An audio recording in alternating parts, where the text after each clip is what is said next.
Ulaji be on the dais.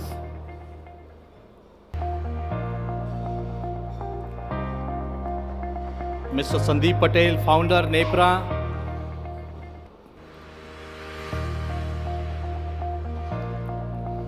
Mr. Prashant Khandelwal, Senior VP, Ganesha Ecosphere Limited.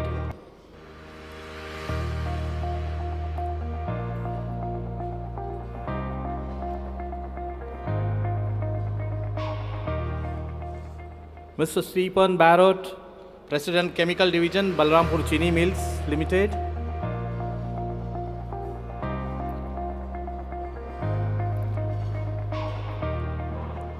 Mr. Vaibhav Rathi, Senior Technical Advisor, GIZ India.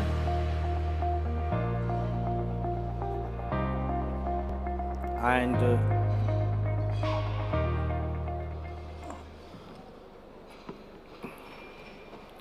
Dr. Prafulla Shinde, Regional Marketing Manager, Londell Bessel.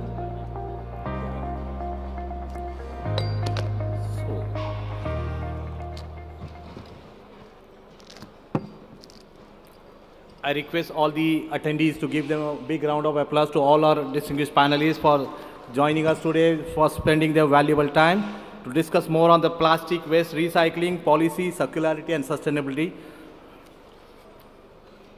To start with the session, I would like to introduce Shri Ullas Parrikar, Director, MRAI, who is going to moderate these sessions. Mr. Ullas Parrikar is a global consultant for waste management, circular economy, industrial symbiosis, policy advocacy, AFR and co-processing. He has worked experience of more than 38 years. He founded a new circular economy initiatives named Industrial Symbiosis for Circular Economy, ISCE. He has implemented more than 40 projects, large, medium, small projects. He has a co-author a book titled Sustainable Management of Waste Through Co-Processing, which is published by Sprinkler Publications from Singapore. With this, I would like to hand over this session to the Ullas Parrikar. Over to you, sir. Thank you so much.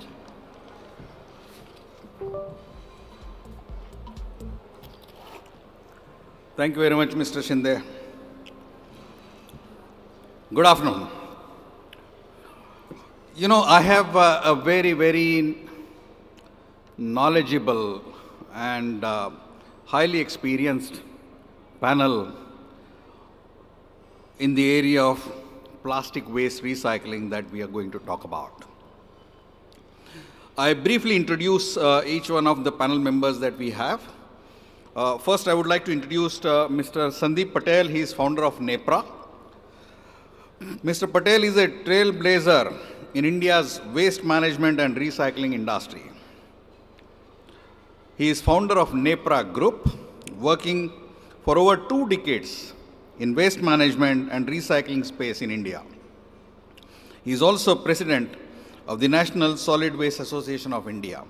A round of applause to Mr. Sandeep Patel, please. The next is Mr. Prashant Khandelwal, his Senior VP, Ganesha Ecosphere Limited.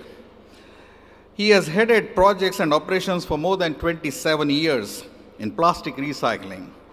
He is director in APR Bharat, an association of food-grade rPET recycling industries, and an advisory member of BIS Committee on Food Grade. Expertise in plastic recycling, a substantial experience in plastic recycling. He is from the group Ganesha Ecosphere Limited, operating as Senior VP. A round of applause for Mr. Prashant, please.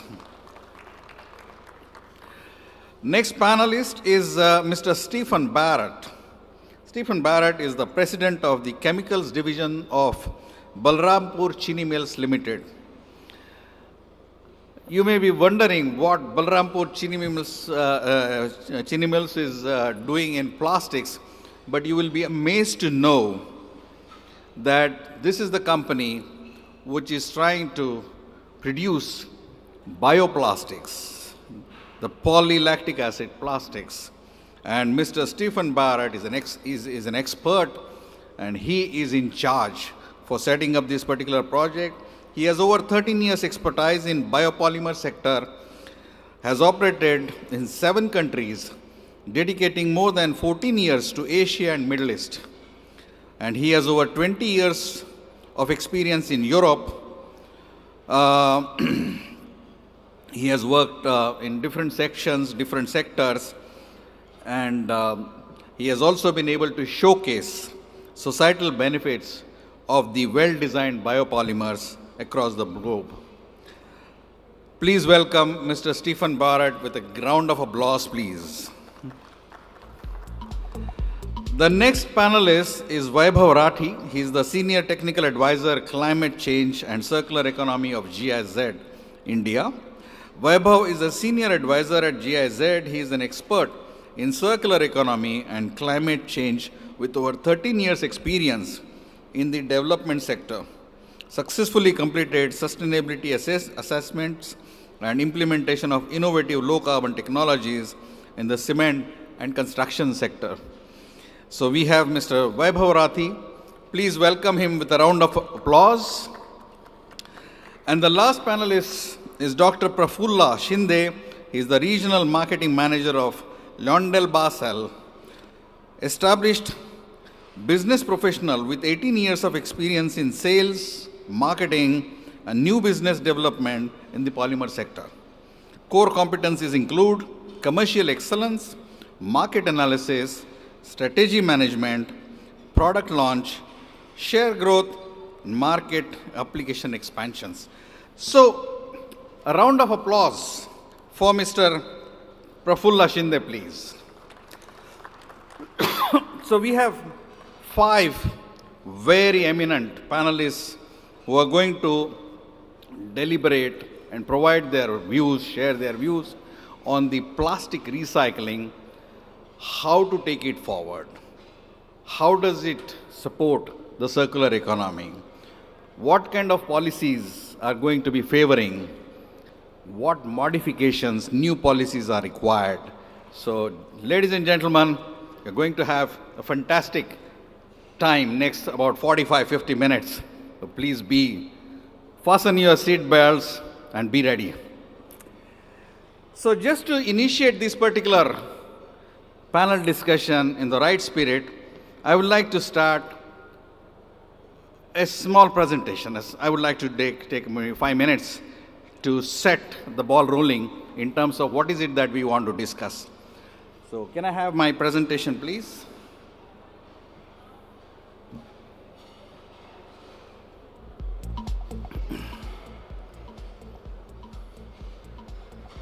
Yeah.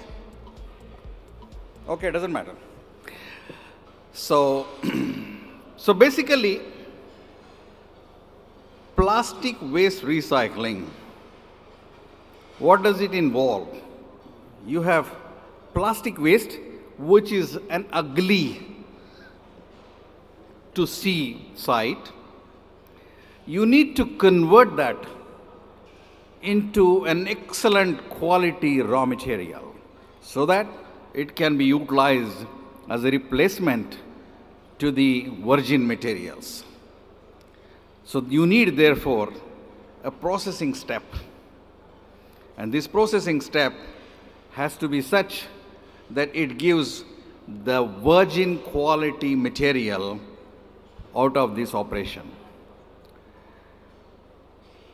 I said the plastic waste is is not so good sight, but it needs to be collected. There has to be a supply chain for that. Not just that, the entire collection process has to have an incentive there. There has to be processes and systems which will ensure that the material will move for the recycling purposes. So there is a process which is required to be set in. For that, we need a lot of effort. Usually, this activity is carried out by the informal sector.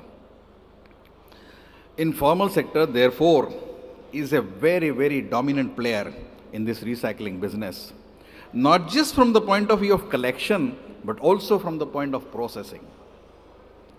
from the point of view of, bringing it back into the marketplace. But there are issues associated with this particular community, the informal community, because they are not equipped with the science and technologies which is required to implement their operations in an environmentally sound manner. And that's where there's a problem. And that's where they don't get recognition, and that's where they don't therefore invest. They don't get funds, they don't invest, and therefore they are not able to, set up good facilities and also produce good material which will fetch them more money. So they are in a very vicious circle. And then you have the other players who are also very important in terms of, setting the standards, policies, which are aligned for the growth of the recycling industry. So which are basically the authorities that we talk about. So they also have to play a very important role. If they have to play, they should be able to learn, they should be able to get the right implementation processes. They should be learning, they should be understanding, and then they should be filing, drafting the policies. Most of the operators in this plastic waste recycling are small sector operators. And these small sector operators do not have infrastructure to efficiently segregate, efficiently clean the processes. And therefore, they don't achieve the quality that we talk about.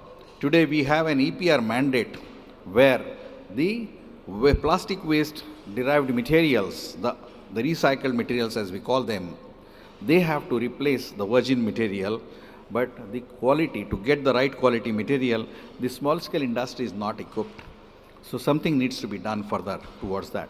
So there are variety of, situations, variety of impediments, variety of challenges which are there in implementing the recycling of plastics and moving towards the circular economy. So what we are going to do is discuss these aspects. In addition, there are also technologies for recycling, whether they are mechanical, they are chemical, and which technologies we must adopt, which technologies are most sustainable, is also a big task, a big question which is in front of us, which also we need to understand. We need to learn them.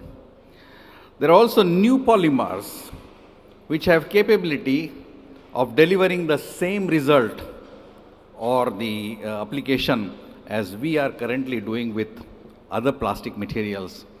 How do I ascertain, how do I get them on board? What is required to do that? So all these are the issues related to the plastic waste recycling and circular economy, which this panel is going to discuss. Ladies and gentlemen, let's be ready for that.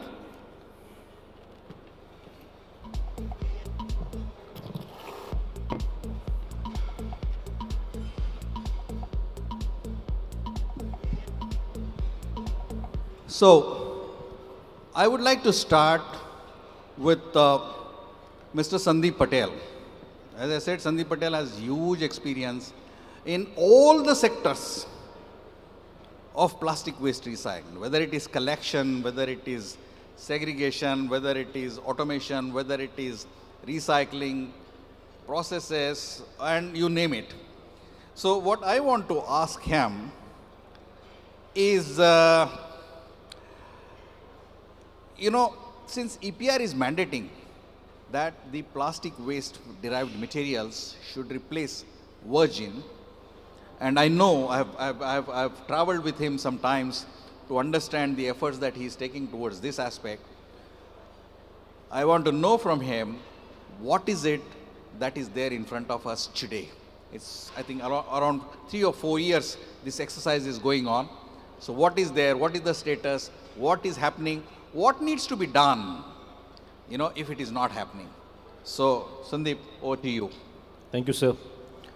I think people who are in the industry, they know the journey is slow but moving.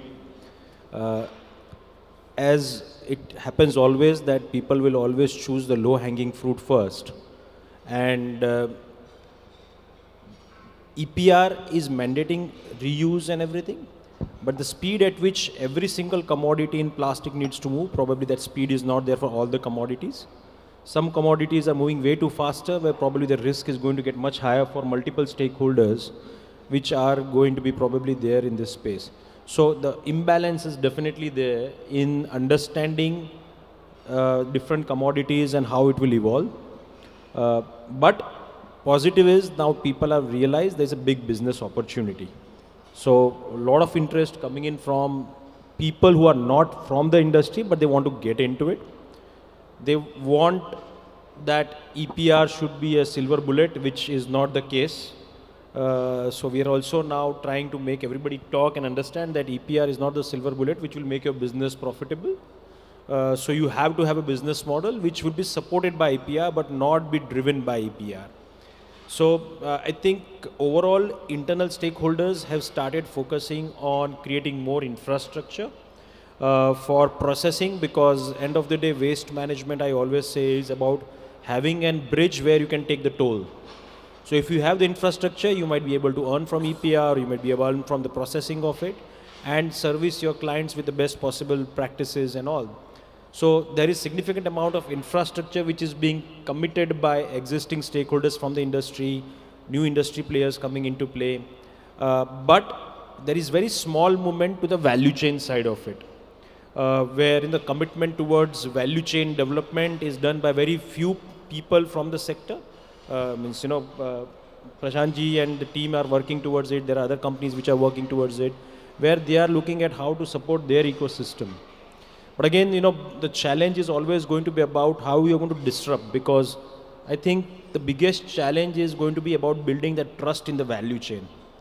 And trust can only come with transparency in movement of material, movement of, I think, communication, and how it can bring more consistency, quality in the waste streams. And of course, at the same time, the expectation of what grade to deliver at a recycler's end, because profitability of a recycle will decide how the whole value chain is going to evolve. So while you deliver a material, the transparency, trust, quality of material, all will decide, and that is something which as an organization, as a group, we are now focusing more on to help create those standards, create consistency in the process, and bring more profitability to each stakeholder, because end of the day the collection ecosystem would require an incentive that why they are doing it. They should have more significant level of trust to the recyclers and the ecosystem, because most of the time there is a dispute between a seller and a buyer because of quality of issues, and both are not wrong. Beauty about the situation is both are not wrong, because waste is inconsistent. And it's a issue which is always causing distrust to multiple stakeholders. So I think very rightly said. This entire thing has to be based on a business model approach. Then things will work very well. To establish the business models, you need infrastructure. Infrastructure has to be established. The operations have to happen in a manner that the value chain is properly addressed and with trust, which is also a very, very important aspect. And there should be profitability in the entire operation. So that's where I think the EPR finding success with the recycled material getting replaced, or is able to replace the virgin material. So very well said, Sandeep. I think points excellent, very, very excellent points.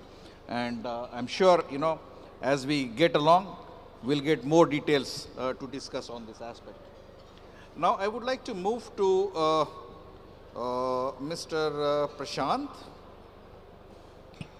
Just give me a minute. So, you have already done that in PET. The entire process, you are able to convert that into a good, profitable business model, The trust that Sandeep is talking about also has been built into the system. The infrastructure, the way the PET recycling is happening is also gearing up, and a lot is happening there. So there are also more things which are expected in terms of recycling, like bottle to bottle, bumper to bumper, and also new products possibly, which will bring the plastic recycling on a much larger kind of a canvas. So can you throw some light on these aspects from your end? Thank you, Ullasji.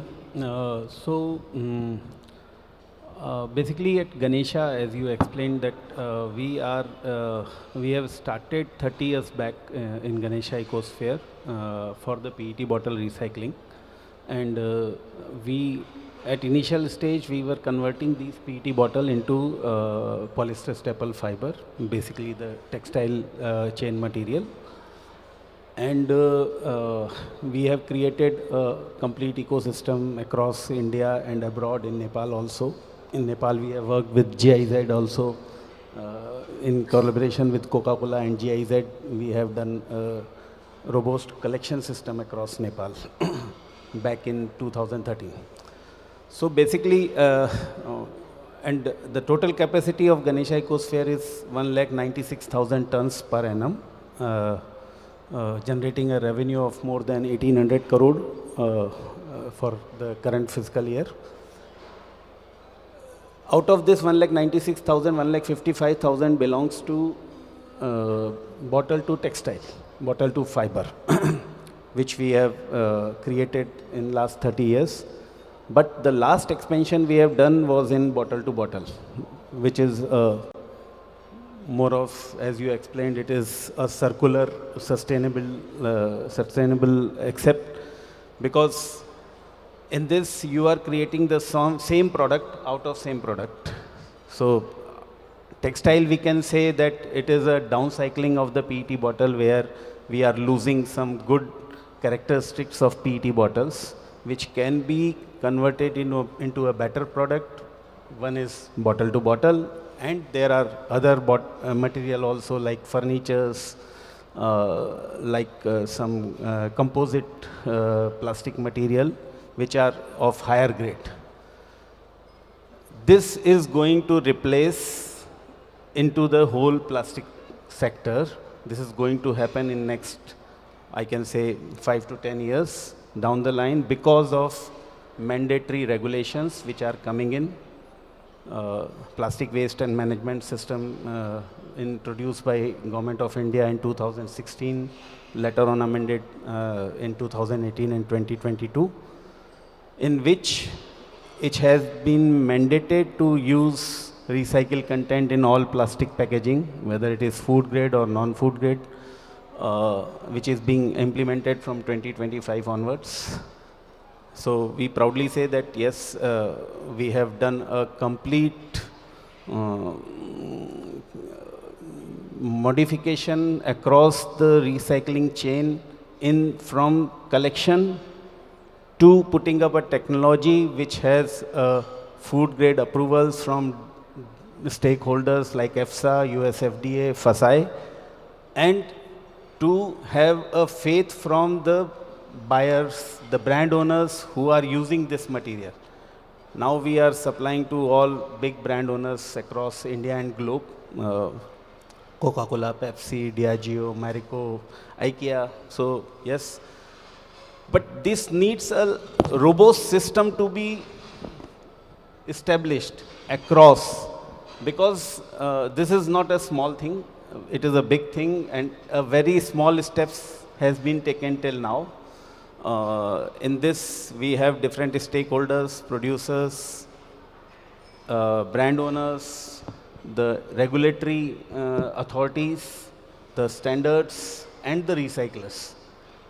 So the supply chain start from, like Sandeep ji has already done a tremendous job in putting up a traceable supply chain. So you see, the system needs the faith, and they need a traceability till the end of the material, from the collection of material. So, yes, we have to put a lot of efforts to bring that faith in the system, in which we also need some points which has to be taken care by the regulatory authority, to putting up standards, to putting up more audits, etc. And to put a standard to that level that we can, as a consumer, at the end, I am as a consumer or you are as a consumer, we can have a faith in the product, that what is coming to me as a recycled product is as good as virgin. It does not have any chemical or migration issues or some contamination which can impact on the packed material which has been packed into it.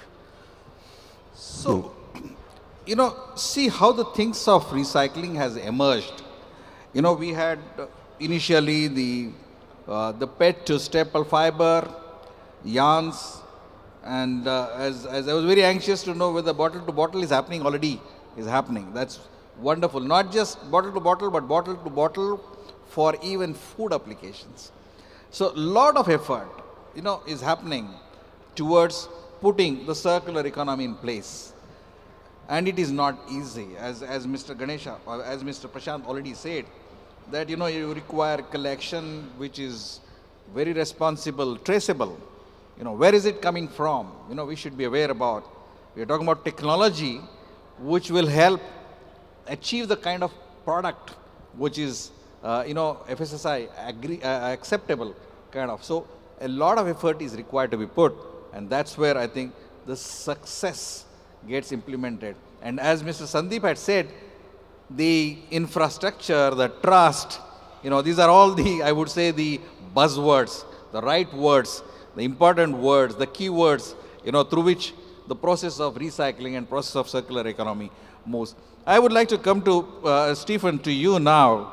You know, you are bringing a new process, new product, new technology into the whole, you know, into this particular polymer, you know, market or polymer business in the country. First of all, we would like to know a little bit about what it is. You know, we have never heard, we don't know much about the polylactic acid or other biopolymers that we talk about. We also would like to know what kind of applications they can serve. We also would like to understand, you know, why biopolymer? I mean, why not? I mean, what is the need for doing all that, right? And then the advantages, of course, and then further to that, you know, what is going to be happening for recycling that material? Over to you, Stephen. Thank you, Ulasji. I think I need about half an hour for that, so the others cannot speak. But you have about 10. To make it short. Thank you very much. So we are the second biggest sugar mill in India, and we are the biggest ethanol producer. We have 10 sugar mills in UP. What we basically do is, just to explain the process, we take sugar, ferment it to lactic acid. Lactic acid is a completely natural molecule. You have it when you have a muscle ache in your body. You have it on every compost heap. And then we take the water out and polymerize that. This has two advantages. The advantage number one, it's a bio-based polymer. Advantage number two, it can be composted according to the Indian standard IS 17088. And then we already look into terminology, what actually is a bioplastic, and we look at beginning of life and end of life, and both can be a biopolymer or a bioplastic. The good thing is we then use biogenic carbon, because if we want to sustain Earth, the life on Earth, we actually have to go away from fossil-based carbon, and that's an advantage. But it will also be very an advantage to the traditional polymers, because it's compostable. And if you want to recycle the other materials, we first have to take at source the biomass waste out. And that is actually, then compostable polymers are helping, because they allow us to collect the biomass waste, so that the other plastic, the other metal, the other paper and glass is actually not contaminated with food waste, because that's one of the biggest problems we have.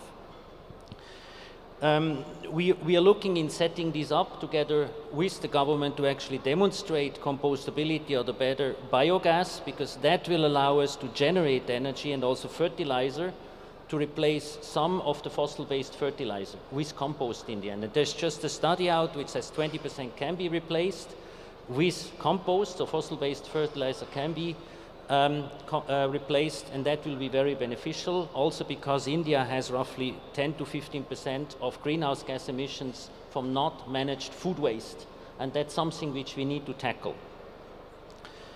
And I think as industry we have to see how we can lead there. Now for the recycling part, PLA can be mechanically recycled, it can be sorted, that has been shown. So if you have a sorting, there we have a problem that the code is now 7, but we are trying to change that basically you get a separate code. It can be recognized by near infrared, so you can sort it out mechanically, this is working. But I think we also have to understand that mechanical recycling will only be kicking the can down the road, because once the maximal limit of a recycled content in any application is reached, virgin inflow will be equal recycled material outflow. So we need chemical recycling, and PLA can be chemically recycled. It's very easy because you can bring it back to lactic acid, you purify, and then you repolymerize again. So we don't need sugar there. And I'm really looking for partners who are willing to help us to bring the PLA back for this chemical recycling. And I think that's also where the link is up, because the infrastructure to bring the products back, I'm very thankful for my predecessors, will be exactly the same. We need this infrastructure. Now the last question was what materials can be made of. We predominantly target the single-use plastics, cutlery, straws, tape and whatever has been banned. Many more products can be made, but we also have to realize bio-based polymers, and you can make bio-based polyethylene or polypropylene, they make a lot of sense everywhere. But compostable materials only make sense if the end of life is actually suitable for that. So why would you make a car compostable? Doesn't make sense. Why would you make a household appliance compostable? Doesn't make sense. So I think bio-based polymers are an addition to the current polymers to allow an additional end-of-life function, better recyclability, and also additional functionality for some bio-based or compostable polymers. So Stephen, you know, it's so exciting to learn about these particular plastics and, you know, their biogenic nature. You're not replacing the, I mean, you are not exploiting the fossil materials. You are also having compostable, you know, features into that. Then it can be segregated using a technology which is available today. It's also utilized, can be utilized and should be utilized for applications where it makes sense. All that is understood. But my one major question is, what if it gets mixed up with the normal plastic material? And what is it that, you know, is it possible? Will it happen? And if it does, what is it that, you know, you are looking forward to doing something on that? It will get as much mixed up as PET and PP and PE in a sorting plant. It will be the same, but it can be, we have already shown that it can be sorted out. There are studies which have been done in Europe that it can be sorted as well and as easy as any other plastic. I think this is not the problem. The problem will be what cross-contamination limits can we actually accept for mechanical recycling. If I take it back for chemical recycling, I can pay 50 rupee per kilogram because I don't need, at least because I don't need sugar then. Maybe more, that's what I have to figure out. But if you mechanically recycle, then the question is what cross-contamination limits are actually acceptable. And that's what we said before in the car industry. PVC is a genetic problem because of this cross-contamination. Right, right. And there are also studies there because there is with the PET industry the question, is PLA not contaminating the PET? It's also been shown that up to 5% there is actually no impact. Okay, okay. So cross-contamination is a possibility, but certainly I think can be addressed, is what you know, we are learning from Stephen. One last question, very interesting topic, therefore, one last question is, you know, we have been discussing about the replacement of virgin material with recycled material. But the question is, how do I identify recycled material? There's no label saying this is recycled material. There's no genetic, you know, identification, DNA for it to be identified. So I believe you have been doing some work towards that. What is it that is happening? Is there something which is feasible to be explained? This is really not, of course we will try to get a different code, and we are working already with the BIS for the NEET PLA, but I think the traceability is a key question. And what we will do as industry is basically we will allow our customers in a website to trace back their material, so that if we deliver, our customers can basically link back to us and say, our lot was based on Balaram Puccini Mill's lot of this, so that you can establish traceability. We are also looking in a handheld scanner to help the government to identify materials in the market in the end, because enforcement is a critical part. But I would really like to work together with the industry, because I might be not an expert, know a lot about biopolymers, but about recycling and the challenges we have there, I'm a novice in India. I don't know a lot, so I'm very happy to actually be here and learn more from the industry today. So I think Sandeep has got something to say about this, identifying recycled materials. Sandeep, please. So, it's good that, sir, you asked this question, because, at Ishitwa, we were discussing the same problem about sorting and differentiating between a recycled content and a material which is made from fresh virgin. We are working on a project right now, probably next couple of months you should be ready, where we'll be able to define what's inside the content as part of fillers or something else, which is having composition of that content. So we'll be able to do sorting on that basis as well in near future. So let's remember, although there's a mandate under EPR that the recycled material must replace virgin, but we cannot, as of now, very clearly define the recycled material content in any given application or a product. And that's where I think there's a need required, and a lot of work is happening. The success of EPR probably would depend upon that, because if somebody puts virgin material to say this is recycled material, it's very difficult. It will defeat the purpose of EPR and the circular economy that we are talking about. But I'm very happy that, the panel is very sensitized on this issue, the experts, and they are working on that. And I'm sure the solution will come in next 2, 3, 4 months' time to facilitate the direction of circular economy in which we are moving toward. May I now come to Vaibhav? Vaibhav, basically, at GIZ, you take very many initiatives pertaining to the circular economy, and especially, the plastic waste. And you have been a part of, I know, various projects which have been implemented. So, you have also been instrumental in bringing several policies, which promote recycling and also, therefore, the circular economy. So we would like to understand from you, what is it that, is happening as new in terms of the policies, and then what is it that you feel are the current lacunas in the policies or in the systems, processes, whatever you feel like, and how do we really overcome those challenges moving towards the zero waste, the circular economy approach? Thank you, Mr. Ullas.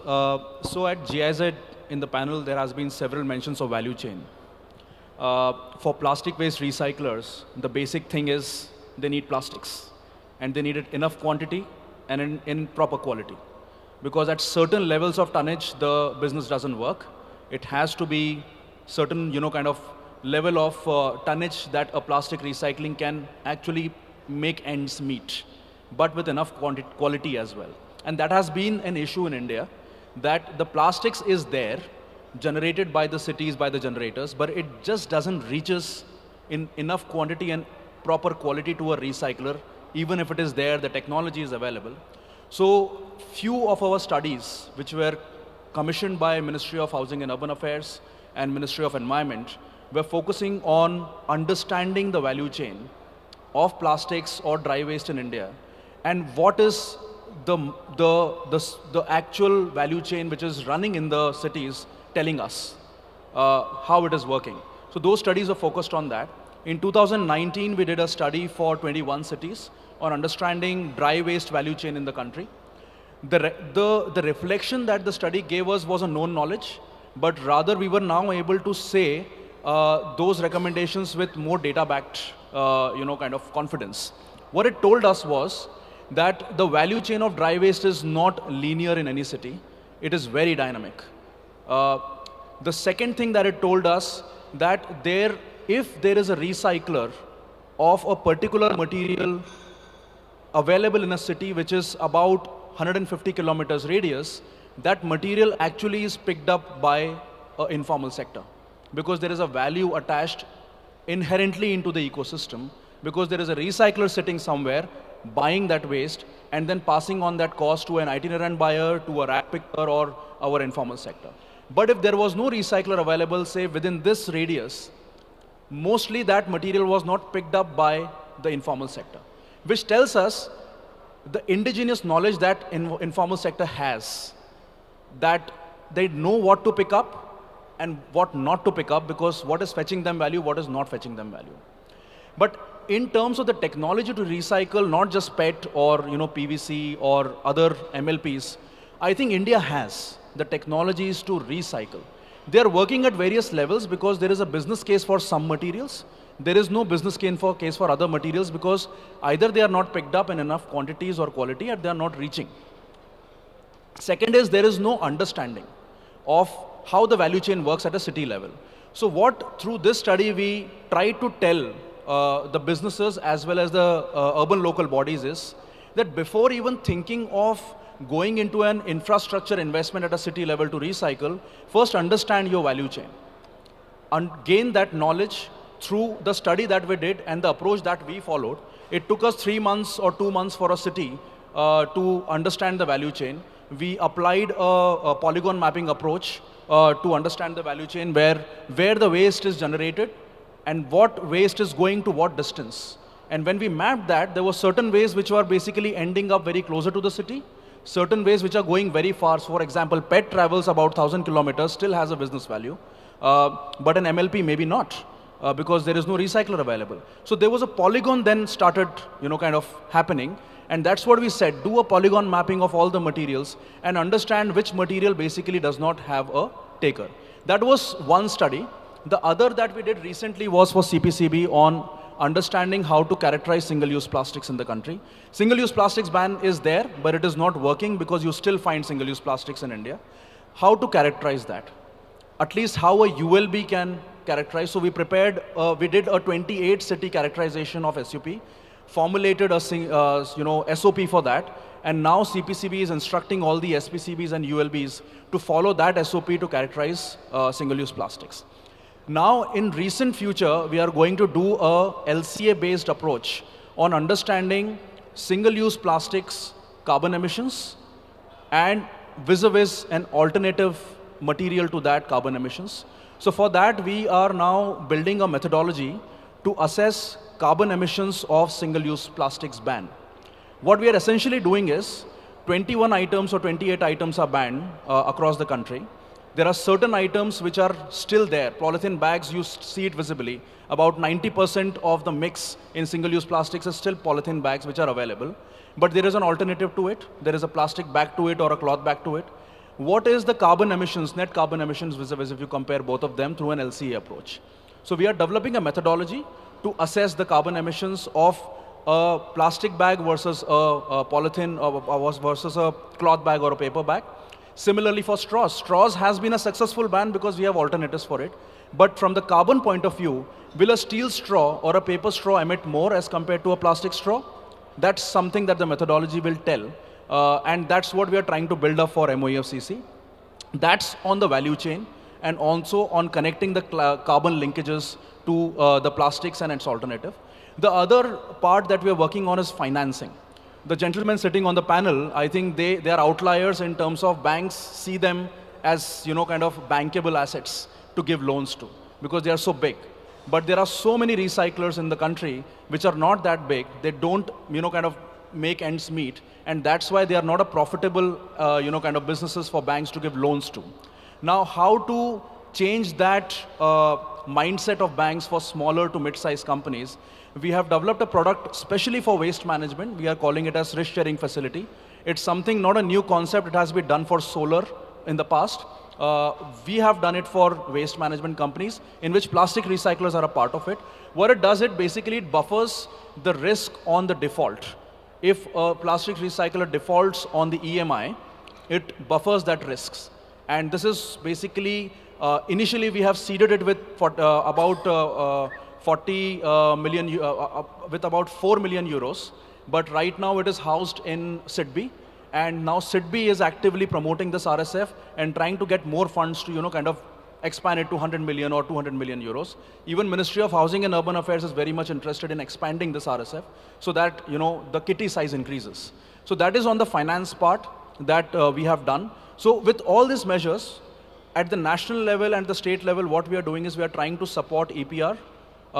There is another big question about true cost of EPR. What the brands are paying to the recyclers, is it the correct price to even manage that waste? That is not out there.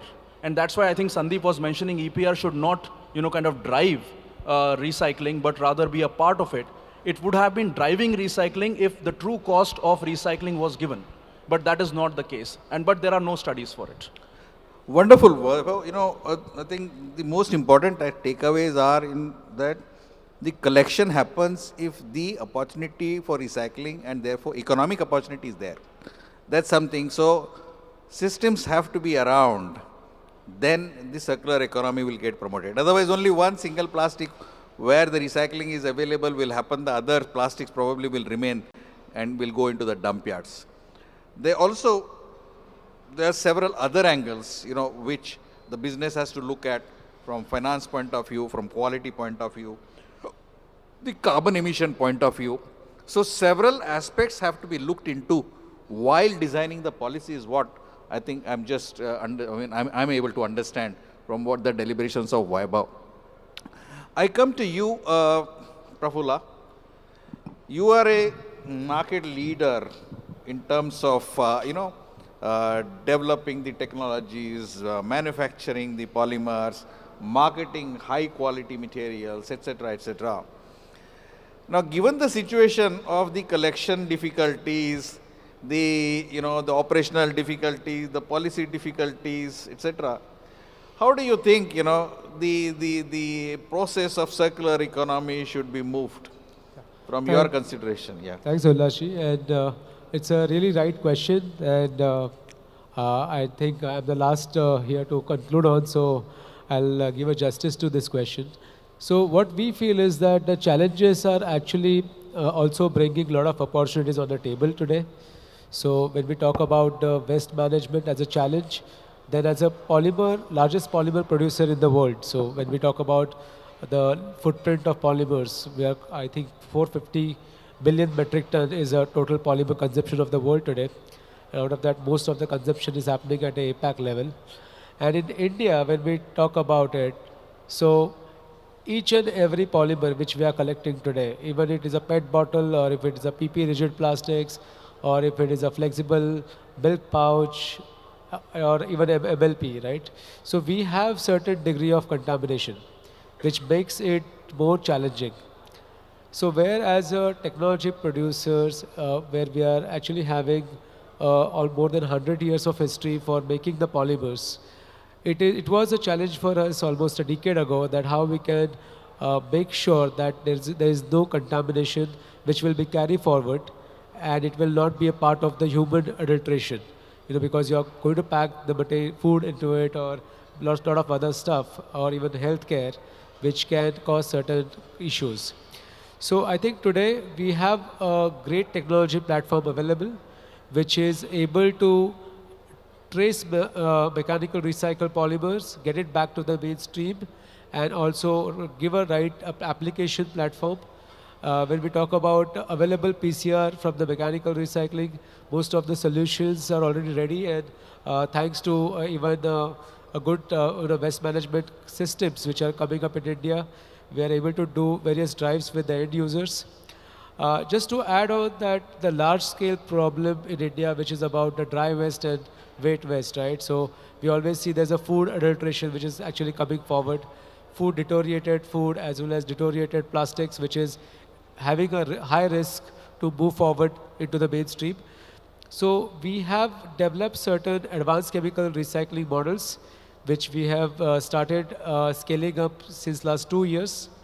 And also we have launched one plant of almost 50 KTA in close to in a bit of the Europe, and also we are looking forward for similar opportunities in India.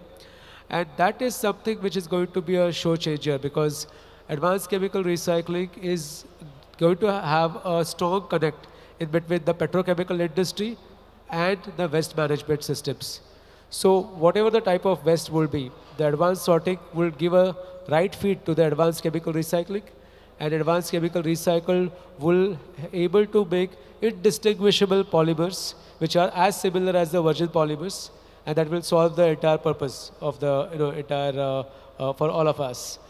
And just to close it on the part of what certain challenges and on one of the policy which we look forward. And so the one challenge what we face is for today that the traceability model, in India, it's not getting robust, and that is something which is a necessity of our country. So being polymer resin manufacturing company, we feel that we need to add more robustness to the traceability. Definitely we have ISCC which is helping us on that, but we need to have certain Indian platforms on having the measures or taking the actions on traceability. Because India need to have our own solutions. We cannot have all the time global solutions localizing in India. We need to be independent on traceability, and if we do that, then we'll be able to scale it up in a much better way. That's it from my side. Thank you very much. Thank you very much, Prafulla. I think, very rightly said, the advanced recycling technologies will be very, very useful in taking forward this circular economy approach. And of course, traceability is a very important aspect in the whole process. As far as I am concerned, we have come to the end of the panel discussion. And I would like to, open the floor for the questions from the audience. But before that, what Binisha did sometime back in e-waste panel, I would like to do here. And that is, I want each one of the panel members to, say one ask or say, to which, the government should do to facilitate the co-processing in the country. One aspect could be a policy, could be some other incentive, whatever that you feel like, right? But one thing from each one of you is what I would like to ask, but after the question, so you can think meanwhile, okay? So, so this up. Thank you. Wonderful panel. Weber was very politely and very humbly putting up things together. And congratulations to the entire panel, but so much so for Weber. Weber, you touched upon an issue which is very strongly felt, that the producers, importers, and brand owners, what are the costs they are paying for the collection under the EPR? It's just not a question for you, it's just a suggestion. Since GIZ does a lot of studies and assessments which lead into policy formulations, would it be a wise thing to hold a discussion around it along with the brand owners and the other people who are like Sandeep sitting there in NEPRA, and maybe a half-day session in really understanding what are the factors leading to it? Over to you. Thank you. Actually, such a consultation was already organized by UNDP some 1.5 years back. I think you were a part of it. But the only question here is it can be done, and it should be done. The question here is how open the recyclers and the MRF operators are in sharing the actual actual cost of operations. And I think some of them, which are known in the country, have come up with a real ask that, yes, this is what I spend on, say, managing 1 kg of MLP, and this is what I should get. But there has to be an open discussion around it to come to actual numbers which we can work out with. Sandeep, would you like to say from the other side, what is your view on that? See, I think there are different ways of seeking this information, and sometimes, the recyclers or the entrepreneurs, they are not very comfortable answering certain questions because, a lot of things reflect through that part. But I've also, I think in earlier one of the calls with you, I did mention that it may vary from geography to geography because there are parameters which will define why an EPR cost in one geography will be different from EPR cost in another one. We have to take overall logic around it, talk to 5 people, get them to vet that logic, I think that would be a better way to come to a range of saying this should cost 1.5 rupees, this should cost 10 rupees, 15 rupees, 20 rupees. Because what is happening, and where this question comes in, is because human nature is that we will go for the easiest and the shortest and the most commercially viable decision.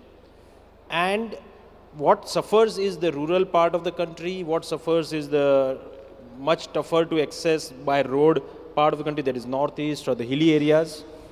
And that is where, I think the EPR needs to be done more than the city areas. Cities need to be much more confident with their own budgets and manage EPR there. But rural and tough to reach areas need to be supported more with EPR for collection side of it. So that's my personal belief, because sometimes I do come with more logical thing as a business person or as an entrepreneur, but many people might not like it. I think that's another way of looking at it. Yes, Mr. Prashant. So yes, I fully agree to Vaibhav and Sandeep. The main thing what we have to look into it, that the product what we are going to collect and how difficult it is. The EPR for a PET bottle cannot be similar to what a MLP required, because you see the number of package, the weight of PET bottle and the weight of flexible plastic. Very so different. we have to think differently, yes, of course, and then only we can get to a true EPR cost to each collection. No, I think we fully agree with you. And so this time I'm sure panel has answered your question. Any other question, please? Hi. Yes, please. Hi, this is Sethu Raman, CEO from SAMI Consulting Group from Chennai. Yes, please. I believe in the rubber which hits the road. I have a problem in the ground reality from HDPE and LDPE, PCR granules into workable format. You need a filter of 100 to 120 mm, which will be free from carbon and other foreign materials. Is there any kind of a solution available? It's a question open to all. Thank you. Anybody would like to take that? Yeah. Yes, there are few recyclers who are making very good quality of PE and HDP and PP recycled granules. Post discussion, we can meet and I can guide you to contact them. So the solution is there, sir. So, I mean, you'll have to wait for a few minutes. Okay. Any other question? There's somebody who was raising a hand. Yeah, please, there in the corner. And that's the last question.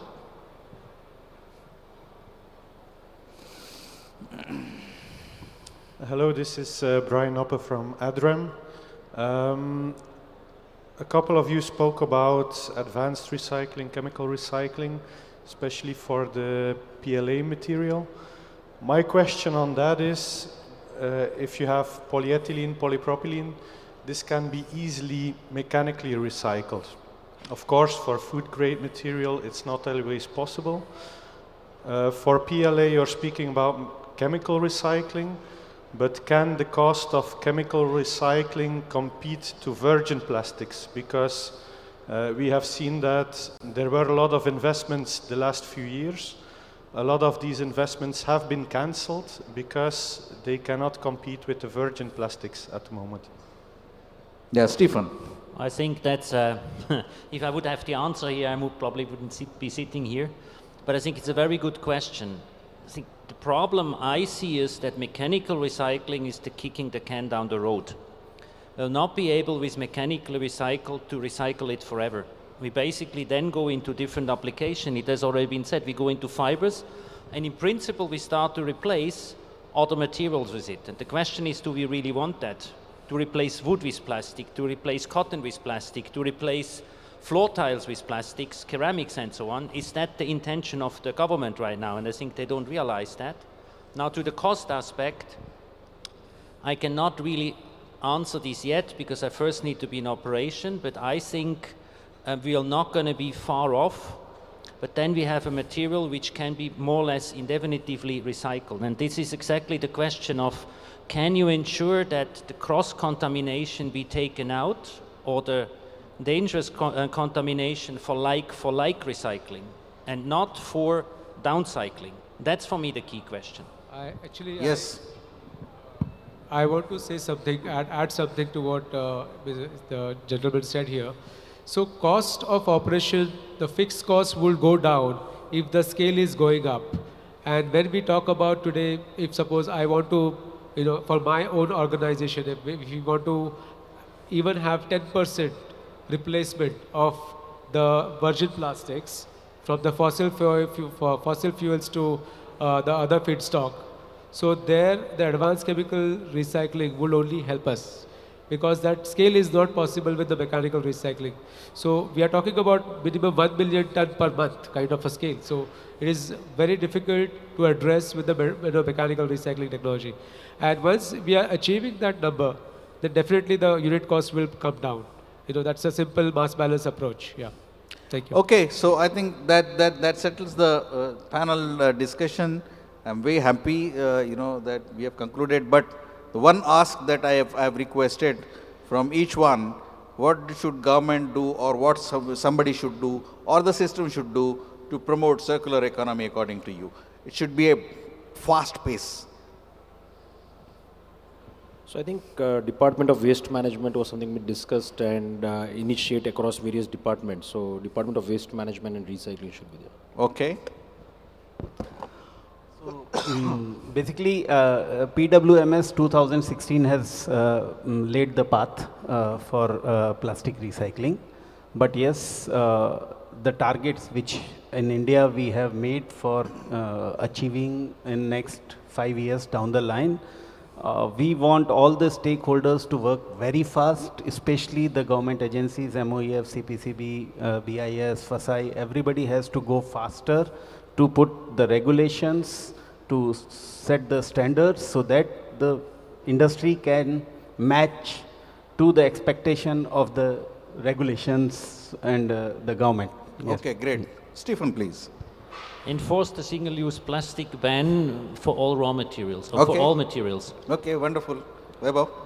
My answer is very local because constitutionally waste is a state subject, not a national subject. So I would say every city, every 4,500 ULB should have a very stringent local bylaws which disincentivizes non-segregation and incentivizes the informal sector. Prafulla. I think government should focus on the deposit refundary scheme, and that is very much essential today. When we talk about the rural area, it will help us to have a more scale on the collection. Yeah. Thank you so much, gentlemen. A big round of applause for the entire panel, please. Very, very interesting deliberations, very interesting outcomes, and very, very, very important asks. So we come to this conclusion of this particular panel.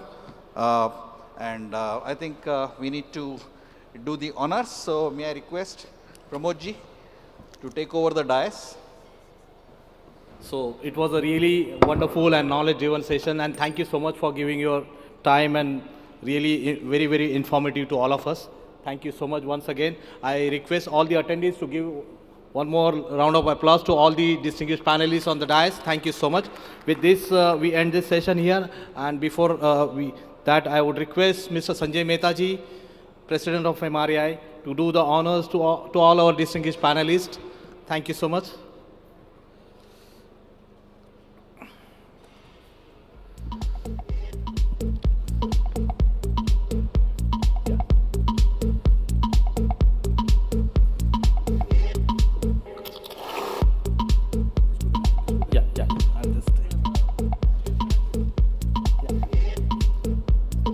Sandeep Patel ji, Nepra.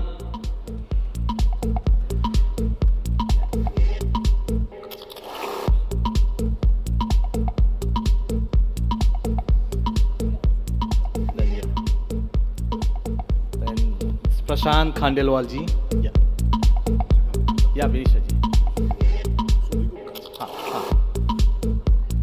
Also request Prabjot Sodhi sir to be on the dais to do the honors to our distinguished panelists.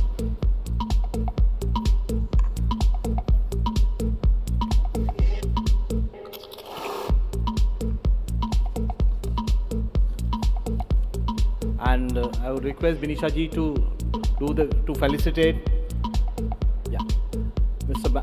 Stephen Barrett.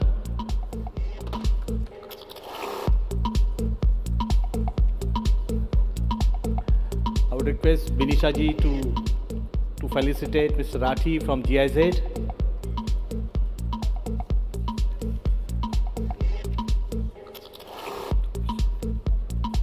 I would also request, yeah, Prabhjot Sodhi ji to felicitate Dr. Prashant Shinde. Yeah. Sorry, Prafulla Shinde. Sorry. आपके हाथ से. Now request Sanjay Mehta ji to felicitate the moderator of the session, Sri Ullas Parikar ji. Thank you very much for to making this session more insightful and wonderful. Thank you so much, sir. So, ladies and gentlemen, we are starting the next panel discussion. Again, we have a very interesting, very knowledgeable expert panel available for us to discuss the next subject, second aspect of the recycling, and that is best practices and standards for plastic waste recycling. And we have this session will be moderated by Mr. Prabhjot Sodhi. He is advisor MRAI. I request him to come on the dais, please.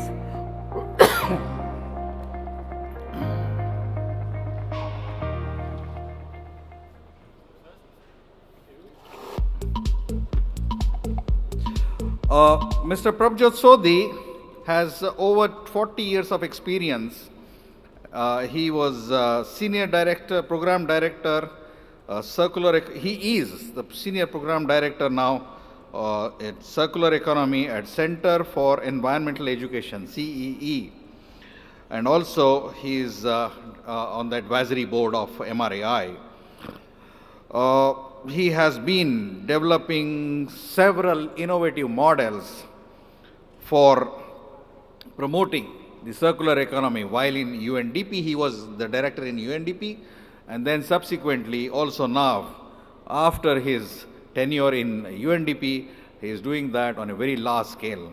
So, Prabhjot Saab, over to you. I request you to introduce your panel to take forward the session. Thank you. Thank you, Ullas Pai, for very kind words.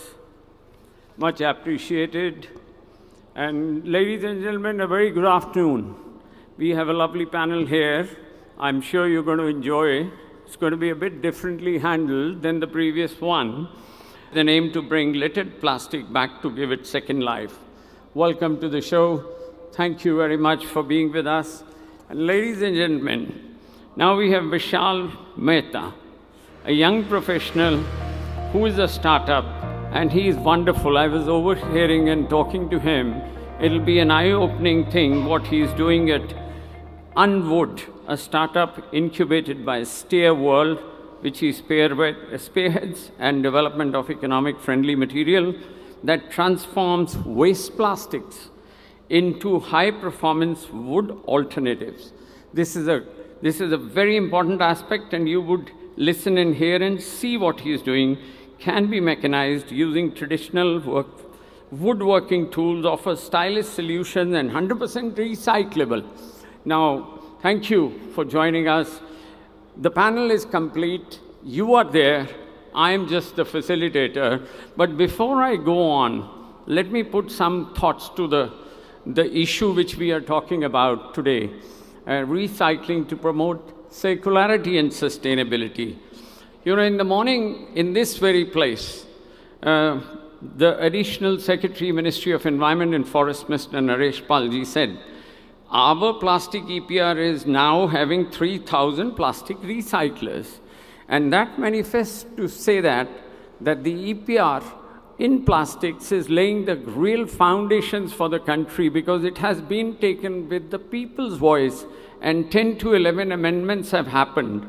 And that simply shows that how government is being proactive in order to really solve the problem. But the other issue before, if you can play my presentation, but I want to say one more thing, that it is we who have to be mindful of consumption, production, and disposal. So whenever we are opening any packaging, what we do is we just tear it like this and throw this, and this becomes a microplastic. This is paper, but we do it plastics, whether opening simple milk pouches or tea bags which are lying in your hotel. Why do we want to disintegrate this from its main manifesto? That's one thing which we need to understand. Can I go to the presentation, please? And I've got 4 slides just to really show what the government is thinking. And I have the privilege of having Amit Kumar ji, who is there from the NITI.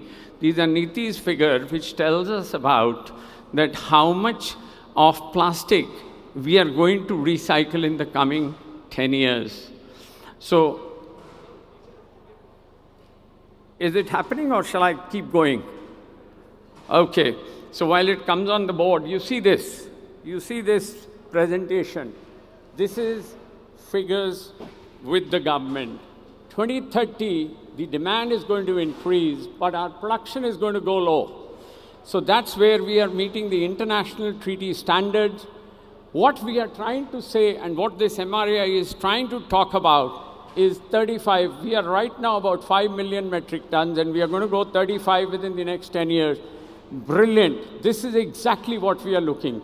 The other issue which is going to be happening is from 3.4 to 7.0, mismanaged plastic. The government is endeavoring with all its perfection systems getting up and taking the cue from the voices of the people to 0. And that's where the real shift is. So the real shift in plastic is we are trying to meet the international requirements by lowering the production, but managing the produce which is there available. So let's move to the next slide. Let me give you some figures which will quote you. Plastic is not bad. Please understand it. It doesn't walk by itself. It doesn't talk by itself. It only is made to walk, talk by people. And that's where we want to see that plastic is going up. And therefore, we need to see. I'll show you another beautiful figure. Next slide, please. I've got just 4. You see, this is what is going to be the challenge. This is where the threats are coming to plastic, not only in India, but in global standards. So how the mismanaged plastic can be better happening and how leakages can be avoided, this is where our focus is. That's why recycling becomes a very important part, even the refurbishing or the whole RR system having an extended life. Let me show you the last 2 slides, and then we'll walk to the panel. See the emissions. We have all been talking day long. Waste and others are only 4%. These are global emissions, and this is UN Emission Gap Report 2024. So try and understand, we are at the lowest end. We will still make it low and count it to the world that we can do things better, and these are what these speakers are going to be. Last slide, please. This is another one, that sector-wise use of plastics. Single use, 42% in packaging, and consumer products, 25%. Buildings and construction, 14%. Industrial goods, 13%. Mixed use of plastic. This is the opportunity. What I'm trying to show you with the figures is the great opportunity which we are lying, and these 5 speakers who are there with us are going to share. And mind you, all of them have beautiful presentations, those who are going to talk. Next, please. And thank you with that slide, and then we'll go to Banisha ji to go. Next, please. I think this is the end of it. Thank you for patiently being with us. Now let me invite Banisha ji to take the floor. It's all yours.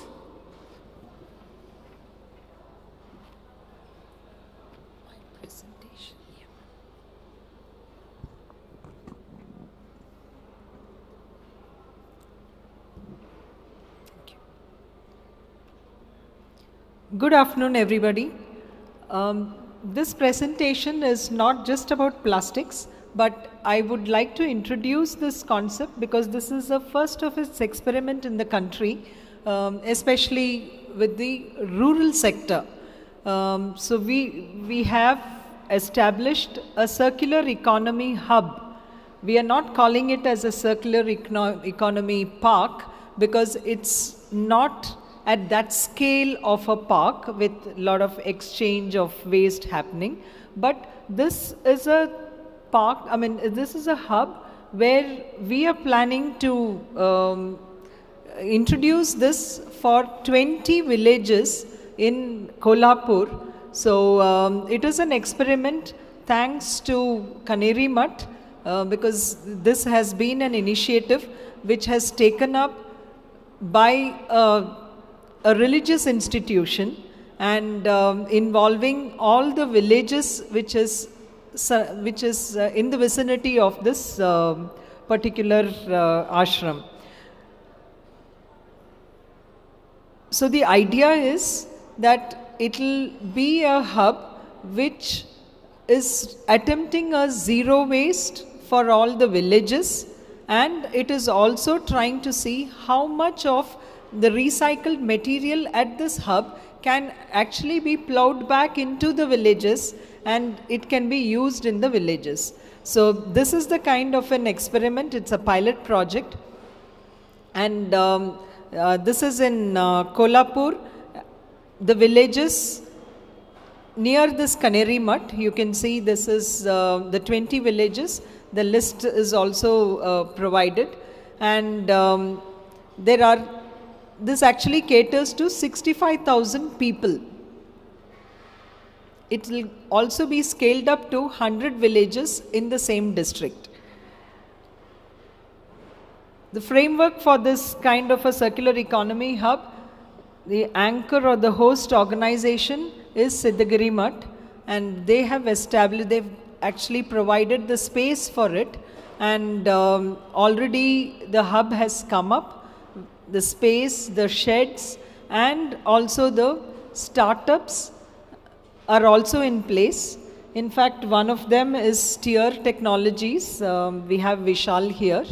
The International Institute of Waste Management is the knowledge partner, and we have 7 startups. We have also mentor organizations, and we also have support organizations. This is the mutt, which many of people know about this mutt because they have been organizing several environmental and sustainability programs. Swamiji is actually the person who is driving this initiative. And it is not just an incubation hub where recycling happens, but this, I mean, a circular economy hub, but it's also an incubation center, because the idea is that more and more startups will come in, they will set up, it is like a incubation space for them, and then finally, once the period that is about 6 to 1 year period is given to them, they will move out and new industries or new startups will come in. Currently, these are the startups who have registered. There are also online incubators, and the mentor organizations will also take up certain activities which are outside this hub, because we cannot have everything being sold in the same villages. So like eHasiru, they will take up the e-waste refurbished items from this center, and it will be sold even outside. The Steer Technologies is there, D-Design, which is a tire recycling unit. Kusuri Mane, this is a women's organization which takes up activities in the textile recycling. Mainly it is upcycling of textile waste. Like I mentioned already, business opportunities are like buses, so there's always another one which is coming. So this incubation center will actually be churning out many such organizations, many such recyclers. So this is just an example which I wanted to mention to you, and because this is the first of its kind. We are also looking at if any of you as recyclers would like to partner, please contact me or even Pramod Shinde who is here. So we will be happy for you to be partnering in this. Thank you.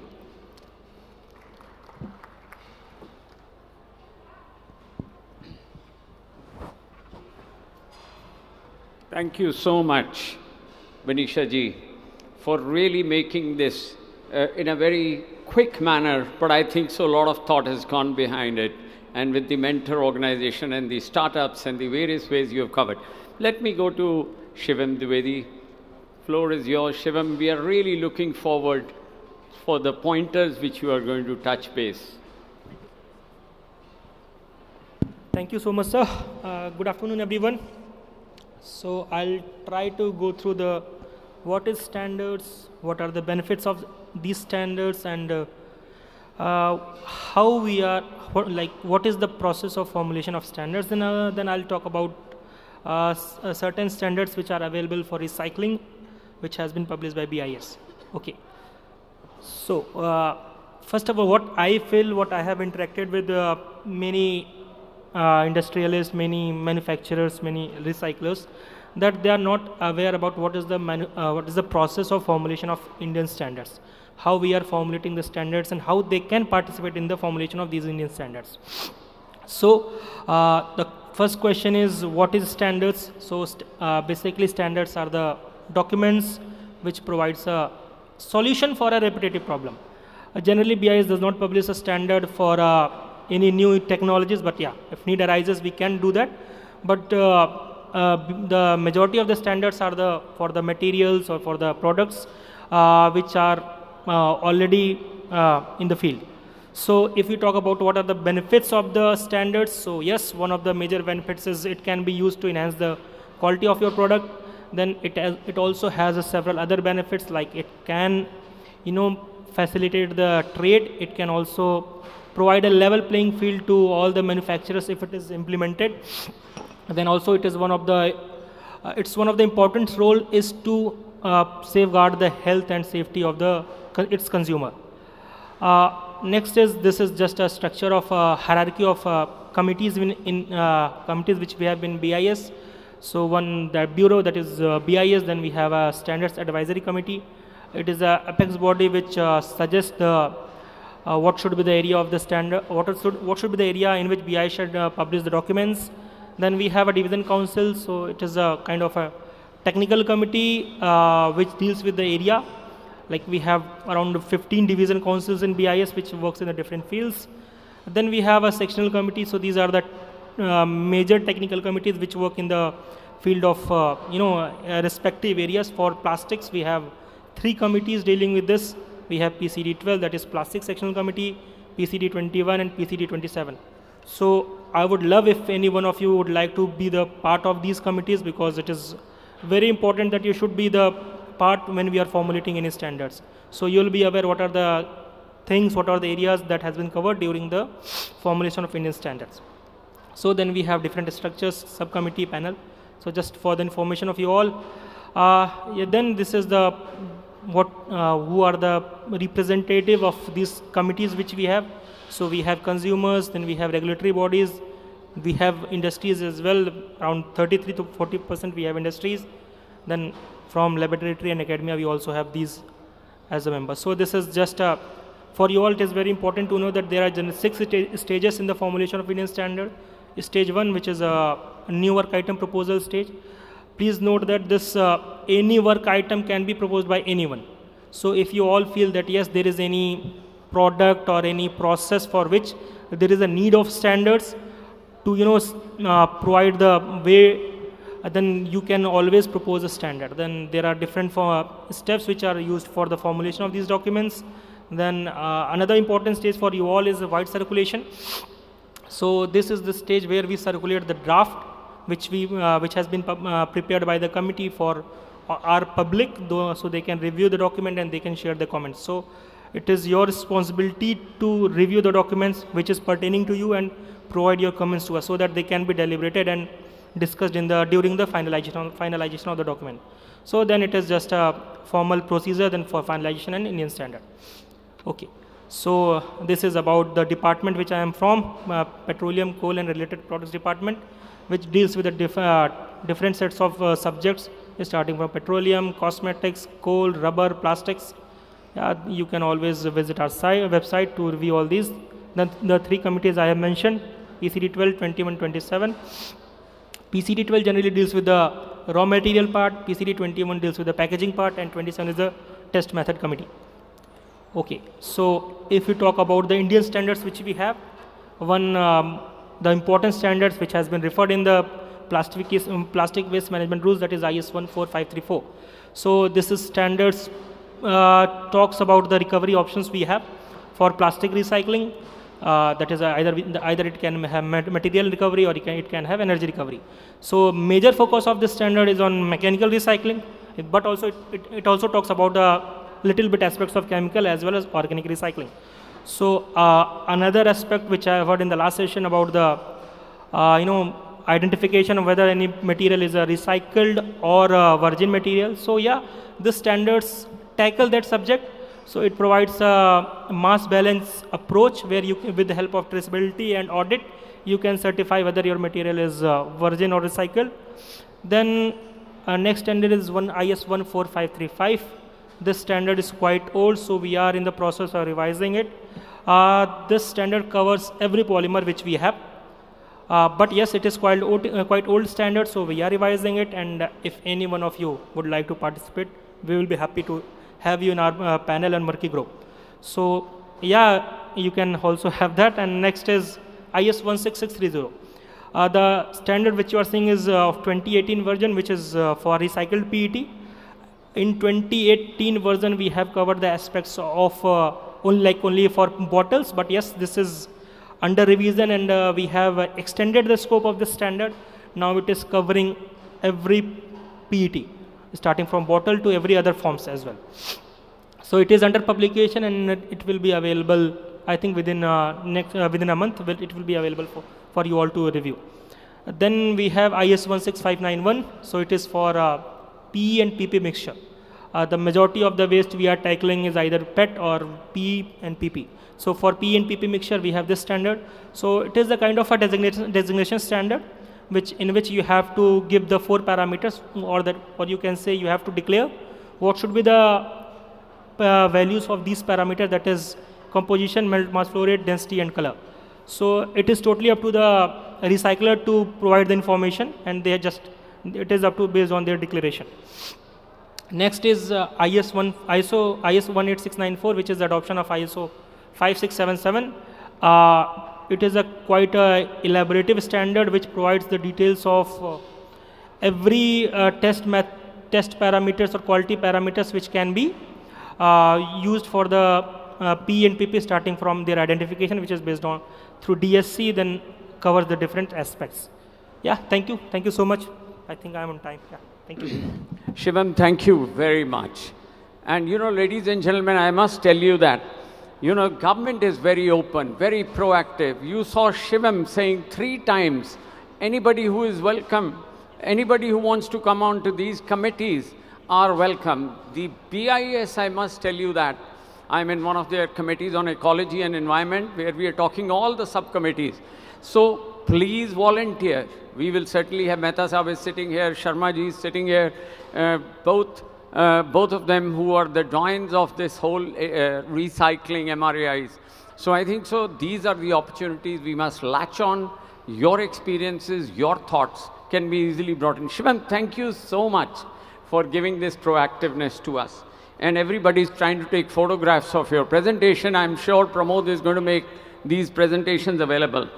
Ladies and gentlemen, now, the panel here is constructed not of talks, but there is a lot to see and understand. And that's what Vishal Mehta, the next director of Sustainable Materials Program. Vishal, can I get you in here? And if you can take through your presentation, sure, and whatever you want to share, it'll be a delight to have you. Ladies and gentlemen, give him a big hand. He's a young entrepreneur who is trying to set up through the systems. Yours, floor is yours. Yeah, thank you so much for giving me this opportunity to speak over here. So I lead a startup called Unwood. So what we do is that we make hardwood replacements using mixed plastic waste. It's an innovative solution, and that's what startups do. So we try to recycle plastic. Everyone is trying to recycle plastic back to its virgin shape, whereas we are doing something else. We are trying to make an alternate material to wood. We are incubated by a technology company called Steer. They have 30 years experience in polymer processing, and they have patented technology, which is what we are using over here. Next slide. Yeah, we all know what problem we are trying to solve. So plastic, in spite of so much being talked about on plastic recycling, less than 10% of the plastic waste is getting recycled. And there is another problem of deforestation. So we are trying to solve two problems together with this startup. So how do we do it? We take directly monostream plastic waste and mixed plastic waste. We put it through our first equipment, which we call as the safer recycler. Binisha ji briefly talked about it at Siddhapura Mutt. And we homogenize these polymers, different polymers together into plastic chips. And we add to it some fillers and additives. And through our intelligent compounding process, we create wood-like lumber profiles. And these profiles can be converted into furniture. You can see the outdoor furniture. I'd like you to see this short video.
I think that gives you a good idea about what we are trying to do. So then the question comes, how efficient it is, whether there is viable to make these products. So let's take this park bench as an example. We are selling it for 10,000 rupees. It is more moisture resistant, it is borer termite resistant, extremely durable. Cast iron will have rusting issues, wood will have moisture issues. Metal is not comfortable. It heats in summer, it cools down in winter, becomes chilly, so not as comfortable. Concrete is cheaper to unwood, but concrete has 4 times the weight, so it covers up in its logistics cost and it cracks over a period of time. So we are trying to create a really valuable product from plastic waste, which can be used for a long, long period. What more? So Unwood is designed scientifically, so it has the strength of wood. It is a flexural modulus which is greater than 6 gigapascal. We are reaching up to 10 gigapascals. It has wood-like workability, so you can use the same woodworking tools. You can put screws in it. It has high screw withdrawal strength. And what we are able to do is that we are able to ship like IKEA in a knockdown condition. So we are reducing the logistics cost because of these properties. And one more important thing is we are making this using plastic waste, which is already end of life plastic waste, and at the end of its life it can be recycled again. So these are the profiles that we make, and you can see some articles that we made already using this, and we are selling it. These are the schools in Karnataka. These schools have been, the furniture has been bought by our customers and sponsored these schools. The first discussion that the school had after putting these benches was on sustainability. The kids learnt about plastic waste management, recycling and deforestation. It was a proud moment for us. I think that's what, I think if some plastic waste can be recycled, let's try to make best of it. Thank you so much. Thanks, Vishal. Thank you very much. I really appreciate the way you have been trying to put a responsible use on plastics, which are otherwise being littered across. And ladies and gentlemen, we really welcome the chairman of the Andhra Pradesh Pollution Control Board, who is with us. Thank you, sir, for being with us here, seeing you after a long time, and you're taking note for the last 2 sessions. I am very happy. So this is the book which we brought, what the gentleman was trying to say, Vishal. Anybody wants a copy of it, please do let me know and I'll share with you. Towards a responsible use of plastics, done with Bisleri. It's a simple book which talks about. But let me go to the next person, who is even more interesting. Sandeep Singh. Could I really have you coming in? And Amit, I will touch base with you in the last. Sandeep, could you please take the floor and take the interesting session?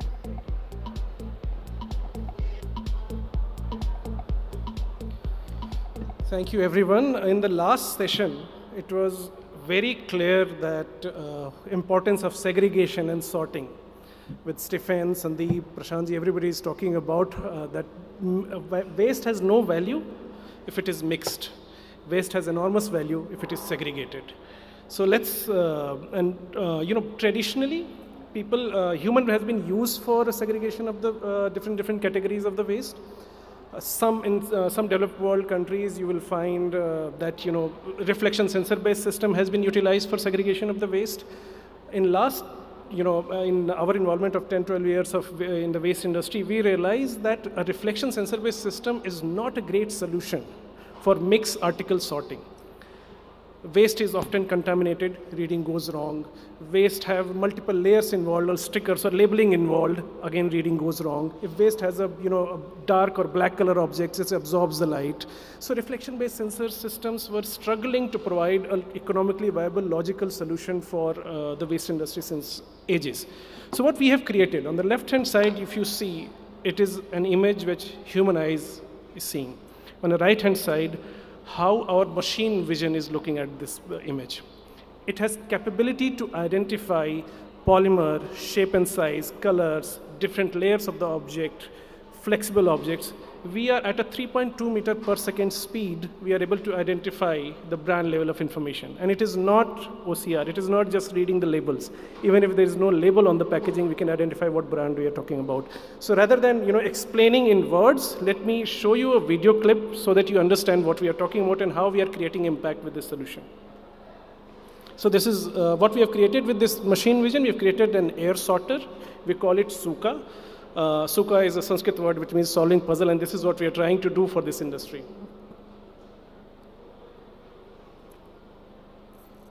Audio.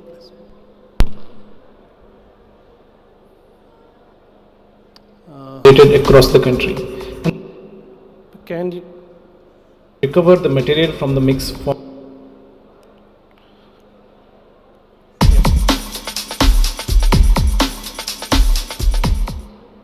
It is unbelievable how much value is lost from the waste generated across the country. And the primary reason is our inability to recover the material from the mixed form of waste. Conventional sorting methods require tremendous amount of human labor involvement, which is often not feasible as well as no more economically viable.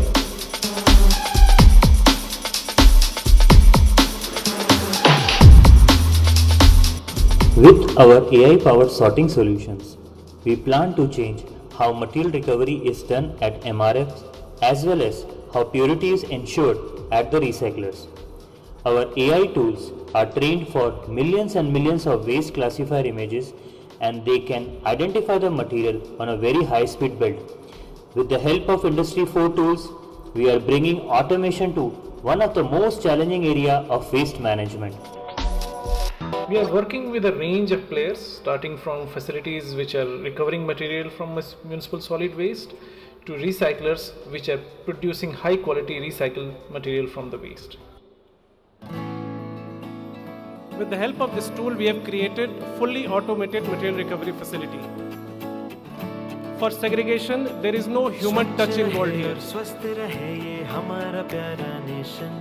Recycle easy hoga with fully automation. हम लाए संजीवनी जो दिशा नहीं दे smartly segregate करेगा। संजीवनी ये आजमा के देखो, संजीवनी बेहतर बनाए ये कल को। संजीवनी ये आजमा के देखो, संजीवनी बेहतर बनाए ये कल को। इशितवर रोबोटिक्स अहमदाबाद लाए हैं संजीवनी, जो वेस्ट मैनेजमेंट और रिसाइकलिंग में लाएगा क्रांति।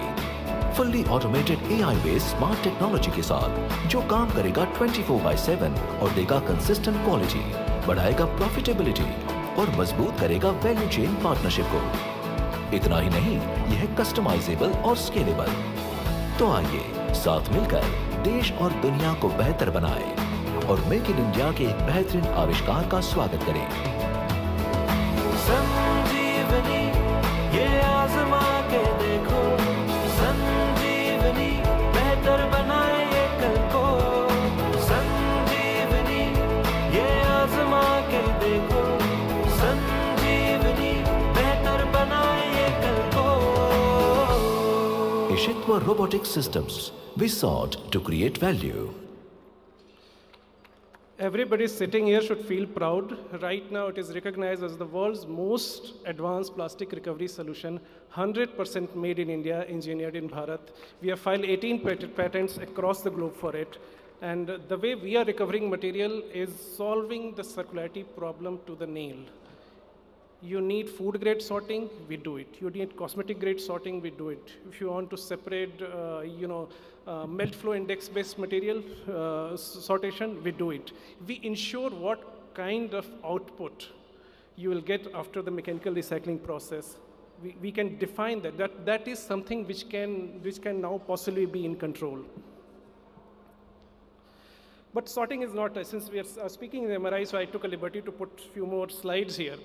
It's not only plastic we are solving the problem, and we are solving the problem in a very different way for different industries, even for metal.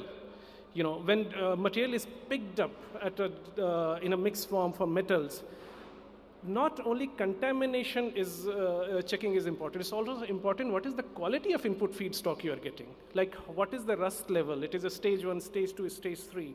Imagine if there is an automated system, you run your material which you are getting at input feed, and we can quantify you what really output you'll get from that kind of material.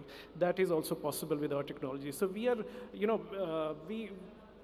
people in the industry call us as mad engineers coming from the dump yard, because we are working like mad engineers. We are committed to solve this problem, and a little bit of madness is required to solve this problem. We need to solve this problem for every stage: source, aggregator level, MRF level, recycler level. Sorting is done at every level, and at every stage the problem statement is slightly different.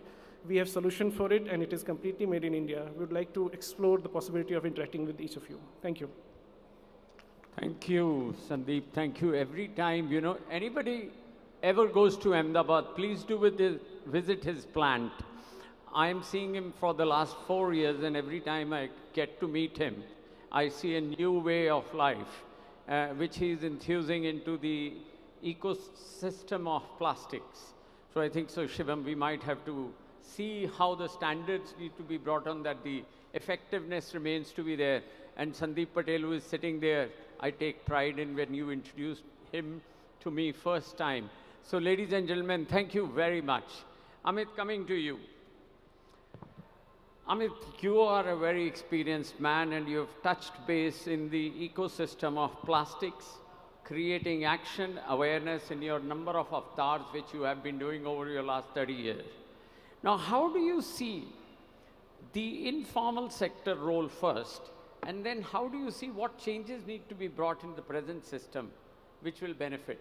There have been many of these people who have been saying it, but over to you. Thank you. Thank you. Thank you, Sodiji. Thank you, MRI, for having me here. I am the only one who is not making a presentation out there, so I feel a little bit odd here. But a very relevant question, and especially following after Ishtava's presentation that things can be automated to the level where you can segregate material from MFI perspective, which an average waste picker probably cannot. Yeah, so the concept here is that on one side we are in India where largely the informal sector is driving recycling. And it may not be the core recycling or the level of recycling we really want. It's the level of recycling that is easier and is profitable to the waste picker. And we heard in the previous session the polygon approach and the approach which GIZ mentioned that they figured out that 150 kilometers, within that 150 kilometers, if there is no recycler, then the industry doesn't thrive. That material doesn't get picked up. So at the heart of it is these hubs where the material has to be picked up, it has to be profitable to the entire value chain. And the first person in the value chain is the waste picker. So we can always take away the job of the waste picker and think that we can replace it. But we are not sitting in Germany or we're not sitting in the EU where the waste management is so organized that on one day of the week there is only a basket of paper and the next day it is plastic, the third day it's electronic waste. So, and that is the kind of literacy levels that we have and very broken waste management system that we have.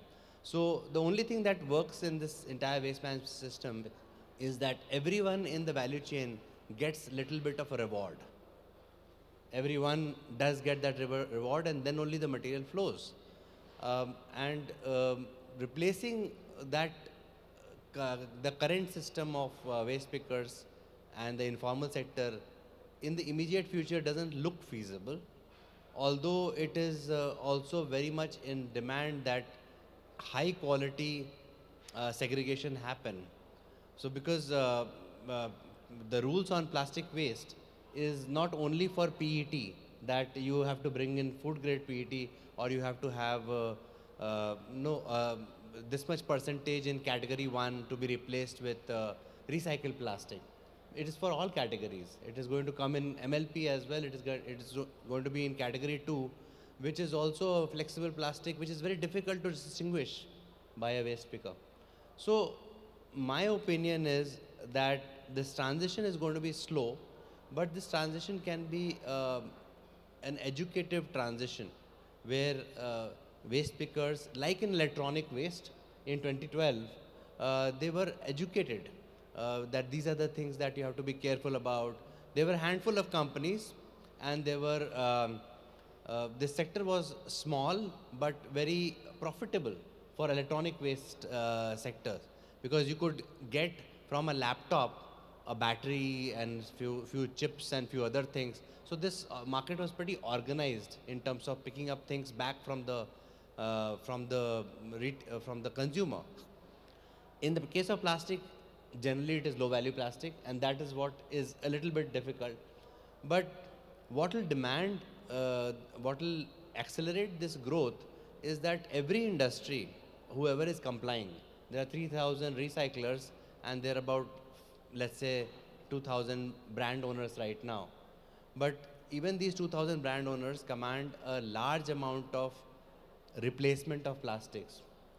And that is not the infrastructure that India is ready with. So not everyone has a robotic system, not everyone has chemical recycling. So there will be this sector which has to be educated, trained, and brought in some way that they can do it for low value plastics, they can do it for films, they can even do it for MLP. I'm not too sure about the category 3 though, but at least category 2, which is a predominant consumption and also landing predominantly in the landfills. I'm hoping that this is a sector which will come up to that, especially if there is enough incentive for them to pick up this material and put it back into the product which companies do want. Thank you, Amit. Thanks. Bringing up very many thoughts I was trying to write down while you were trying to say. But I think so one point which you really mentioned, that everybody should benefit across the ecosystem of plastics or any other materials as well. And that will create inclusivity of the the last mile people, which is the waste pickers. So I think so that's a very important point which you make. Everybody benefits. Yes, there may be across intensities, the benefits may vary. But ladies and gentlemen, before I ask them to, I have some questions which I have noted down while they were making presentations. I would open the floor first to you. You have been very patiently listening session. Any questions, any thoughts to any of the speakers? Yes, sir. Please give the mic to the gentleman here. Krishna ji, very welcome. Thank you. Yeah, good evening. It's a very relevant point raised by the last speaker regarding the waste pickers. I happened to visit one or two dumps where the informal picking goes on. Most of them are most unfortunate. Perhaps nobody would like to do that job, given there is a choice or a better choice. They don't have hygienic conditions, they don't wear masks, they don't have shoes, and they don't have gloves. They amidst most unhygienic conditions, they resort to this picking of the plastics. In fact, in one of the dumps where I visited, I asked them, they were wearing shoes. I said, who gave you? I thought some NGO, some philanthropist might have given. No, sir, we have picked up from the dump itself. Their gloves are picked up from the dump, their shoes are picked up from the dump. They don't wear any mask. And then the worst part is, when I visited there, and I was trying to inquire about this, when they can clear, when they can disperse all this junk and all that, they were more worried about their livelihood, sir. If you shift all this, where should we go and live? Their livelihood is at stake. Our concern is that we should clear the legacy waste, whereas their concern is that legacy is providing them the livelihood. Wonderful. Very well observed. So, these are the challenges. Well, as I rightly pointed out by this gentleman, we need to focus. It's not one day problem. We have to take care of those workers who are, in fact, they are doing real scavenging for our society. They are scavengers of the society. So we need to take care of their livelihoods. We need to provide them basic infrastructure like shoes, maybe they organize them to societies, provide them better livelihood, negotiate for a better market price for the plastic that they sell. Very good point, sir. Better market price, fair market price. At least, say they get about 500 rupees a day, if not 1,000 rupees a day. Point taken. So these are some of the areas where, in Indian scenario, particularly in the semi-urban areas, these people are contributing a lot to clear the junk that the so-called middle class or upper middle class society dumps plastic into the system. Thank you. This is an observation from my side. Thank you. Thank you so much. I'm sure the gentleman sitting next to you, next time we are definitely in MRAI, try to have a panel with the inclusivity of the informal sector across all sectors. We will do it. Thank you, sir, for raising your... Any other person who wants to make a comment or a question to any of the panelists before I really go across?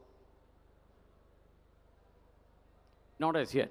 Okay, let me take the privilege. Let me ask difficult questions to one by one. Manisha, let me go first with you. I'll go with this order. Is it okay? Everybody agrees? So Manisha, let me go. Being in the board of technology development, what your experience of financing the plastic recycling sector and also on the research? I just clubbed the two together because I know you are on various boards and you're running a project. Over to you. Right. Yeah. In fact, financing, if I go back in my days of working, we had this first e-waste recycling facility and no banks were willing to finance. So we had to create, in fact, I was working with GIZ at that time. So we created a separate criteria for funding this recycling unit through SIDBI. So we had to write the criteria for them. So that is how it started. But even today, I'm talking about 2005, 2006, even today, banks are not really willing to step forward and finance recycling units or waste management companies. The reason is because there are a lot of uncertainties. In fact, even the waste, the raw material is again the main problem itself is the sourcing of the raw material. So business models are not very convincing. So this is the reason why the banks are not.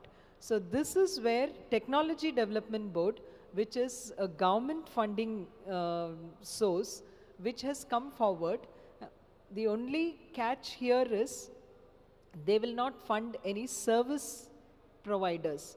So it has to be there should be technology, and the company should also have commercialization of the technology. So no R&D will be funded. So this is what it is. So clear any dimensions. kind, yeah, these are the two criteria. Simple loans, there are also grants available, but that has to be completely innovative Indian technology. Otherwise, any other recycler here can also avail this loans. 5% simple interest, which is as good as free.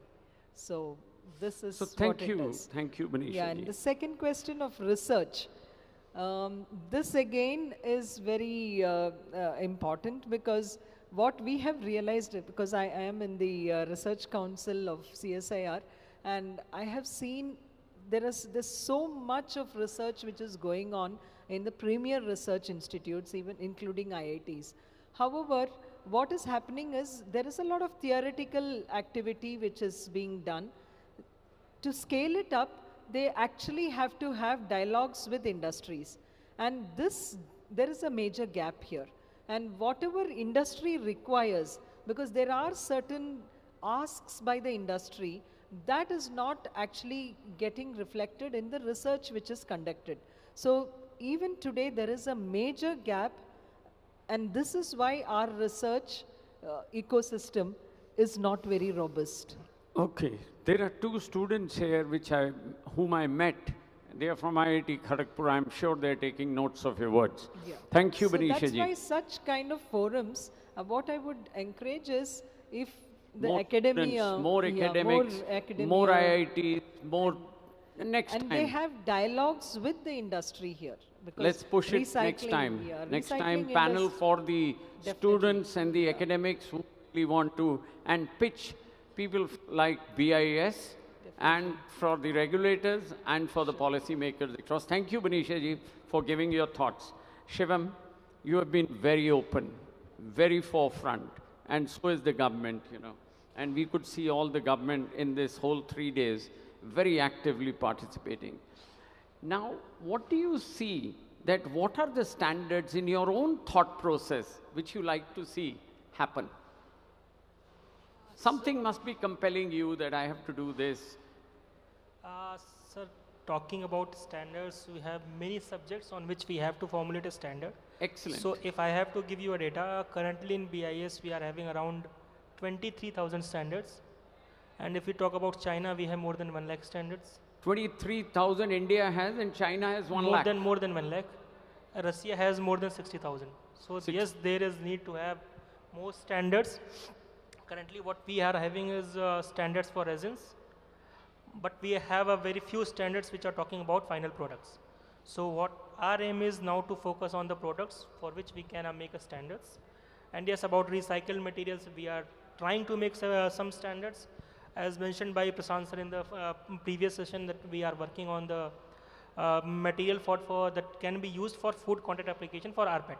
So we have a very esteemed panelist members who are working on these subjects, and we have prepared one working draft, I hope, which will be available for all the publics within 20 days. So they can go through that and they can review their comments. So yes, we have many subjects in mind, sir.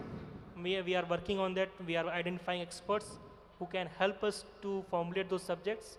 Yeah, but we need the support from our manufacturers, consumers, so that we can have a good discussion. Shivam, you said it. You said it all. In very brief words, you said it all. You know, ladies and gentlemen, BIS is open for any and everything. They are ready to discuss, they are ready to formulate, and you know, you heard him. Every time I go to BIS, he is one person who is very accessible, even though we give him no time, but still he really comes to discuss things. Thank you, Shivam. Be with us in the journey and encourage Dr. Varsha Gupta and others also to join us. And we will have them next time. Next to you. So, Sandeep, one little question which was coming into my mind, how is sorting helping the mechanical recycling industry? You were jumping things up and down. Interesting. Thank you for this question, Prabhjotji. I think I need to articulate this in a good way.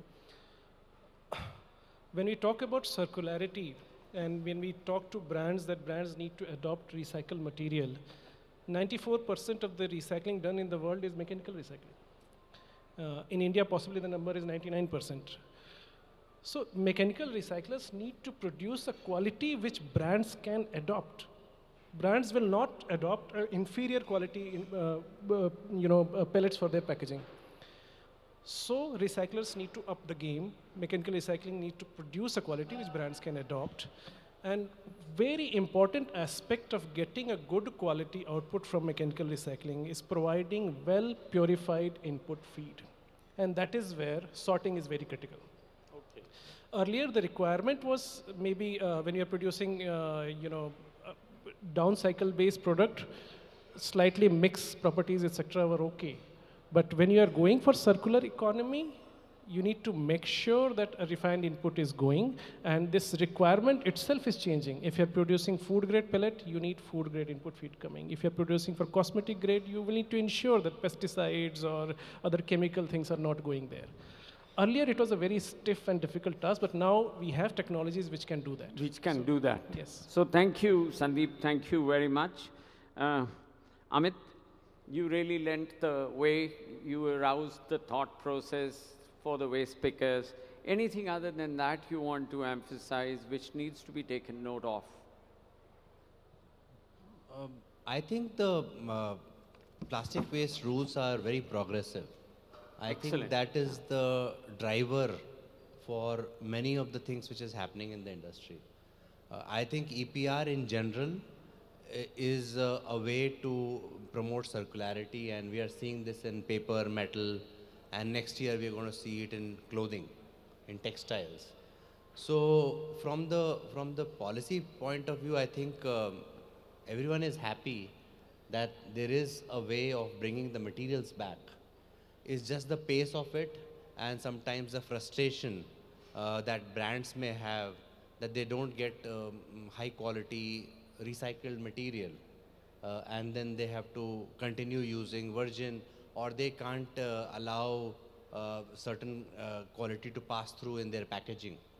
So yes, there is further pace required, and I think some of it is coming through investments in some sectors. We can see it in PET and PP, but we should see much more in the flexible areas. Thank you, Amit. Thank you very much. You already triggered Krishna Mayaji, who said the extended product life for the material which has been put to waste, but it has been further benefited people, and the product life was extended. Waste is not a waste, but a real resource. Thank you for that. Let me come to you, Vishal. The last thought. Beyond ecosystem that exists, which you are already doing, for the recycling, what can be done for the low-value plastics? Yeah. That is a big problem. Yeah, I think since all the sessions we heard, we are always talking about how we can sort more and more, make good quality input material for recycling. What is happening is, for the materials which are difficult to sort, they are multi-layered plastics. People declare it as end of life. Even Sandeep was telling me that it's actually a noise. They carry out the high value plastics are taken away and rest is noise. It's declared end of life and sent to cement kilns for burning, or eventually ends up in landfill. Now, as per the waste hierarchy also mentioned in the solid waste management, if something is a material which can be recycled, should not be recovered as energy, or should not be disposed of in landfill. But actually we are doing it because technology is not available or it is economically not viable. So actually we are losing the material because it doesn't make sense. But at the pace at which we are extracting materials from the planet, at the pace at which population is growing and our lifestyle is increasing, if you keep on taking material from the planet and dispose it off, we are in another trouble. So we are creating another problem. So the solution here is innovation and science. So I think we have to think out of the box. If we can't segregate, let's mix them together, add something to it so that you can get the properties that we want and then use it as a third product. That's what we are trying to do. And that can solve a problem which is currently very, very difficult to solve. Then let's together, two of us, and many others can join in this bandwidth. We can really put to BIS to build the standard for these products to be used across. You know, that is what is required in the domain of plastics today. There are many people who are bringing out paver blocks, they are bringing condensed boards, they are bringing... So I think so if the standards are made around that, Shivan, it'll be brilliant. What do you say? Take this. We can make the standards around those subjects. Totally, we are always okay for that, open for that. And if we receive any proposal, certainly, sir, we have a group of experts who can work on those subjects. I knew that you were going to say that. So kind of you. Ladies and gentlemen, give them a big hand. They have really thought through. And don't you miss, we are going to come back to you. Over to Pramod ji. Thank you very much to all the co-panelists, please, for being forthright.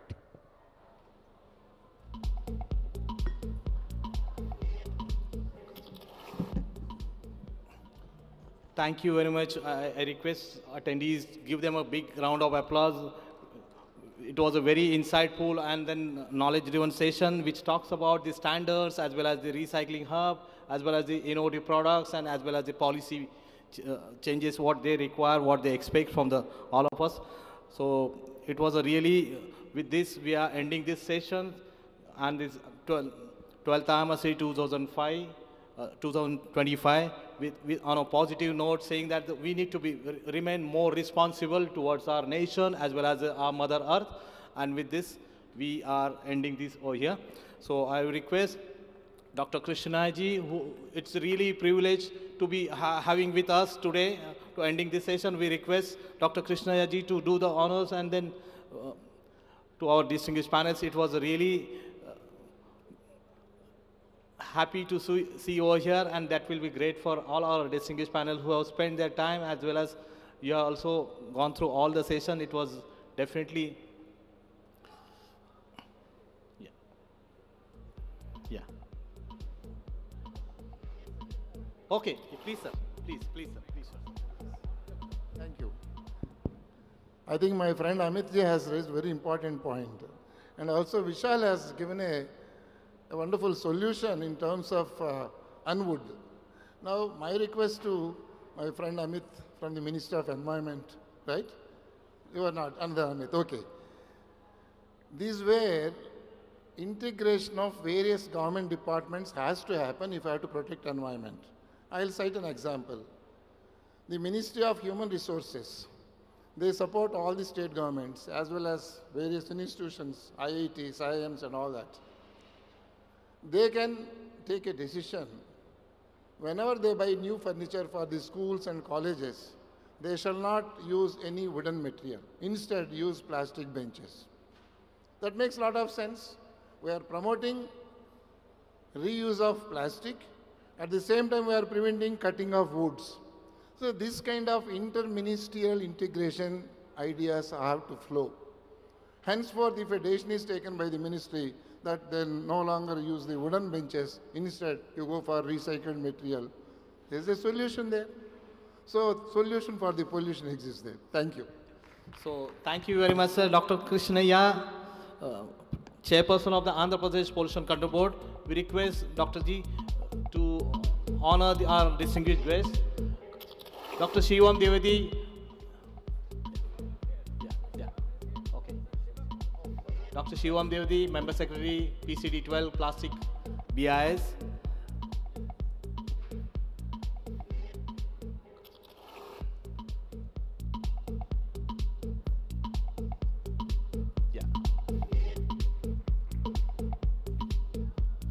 Mr. Sandeep Singh, Director Ishitwa.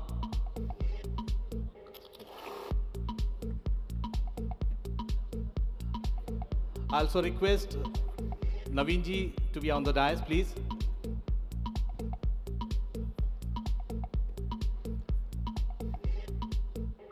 Thank you, sir. Thank you, sir. We request Naveen ji, as along with the Dr. Krishna, to do the felicitate Amit Sahaji, founder of the Pro India.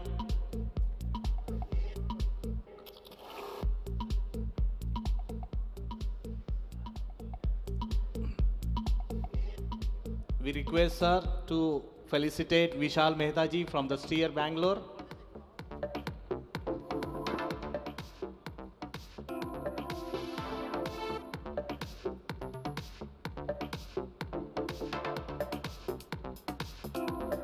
We request sir to felicitate Ms. Professor Binisha P.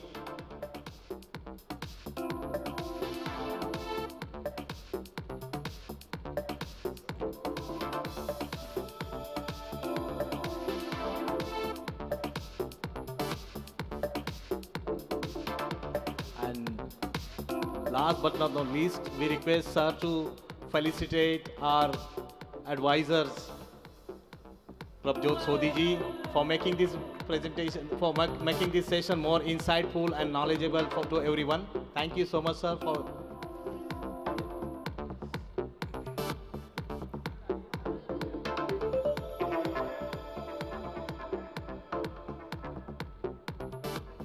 We request Dr. to do the one group photograph as well. Yeah.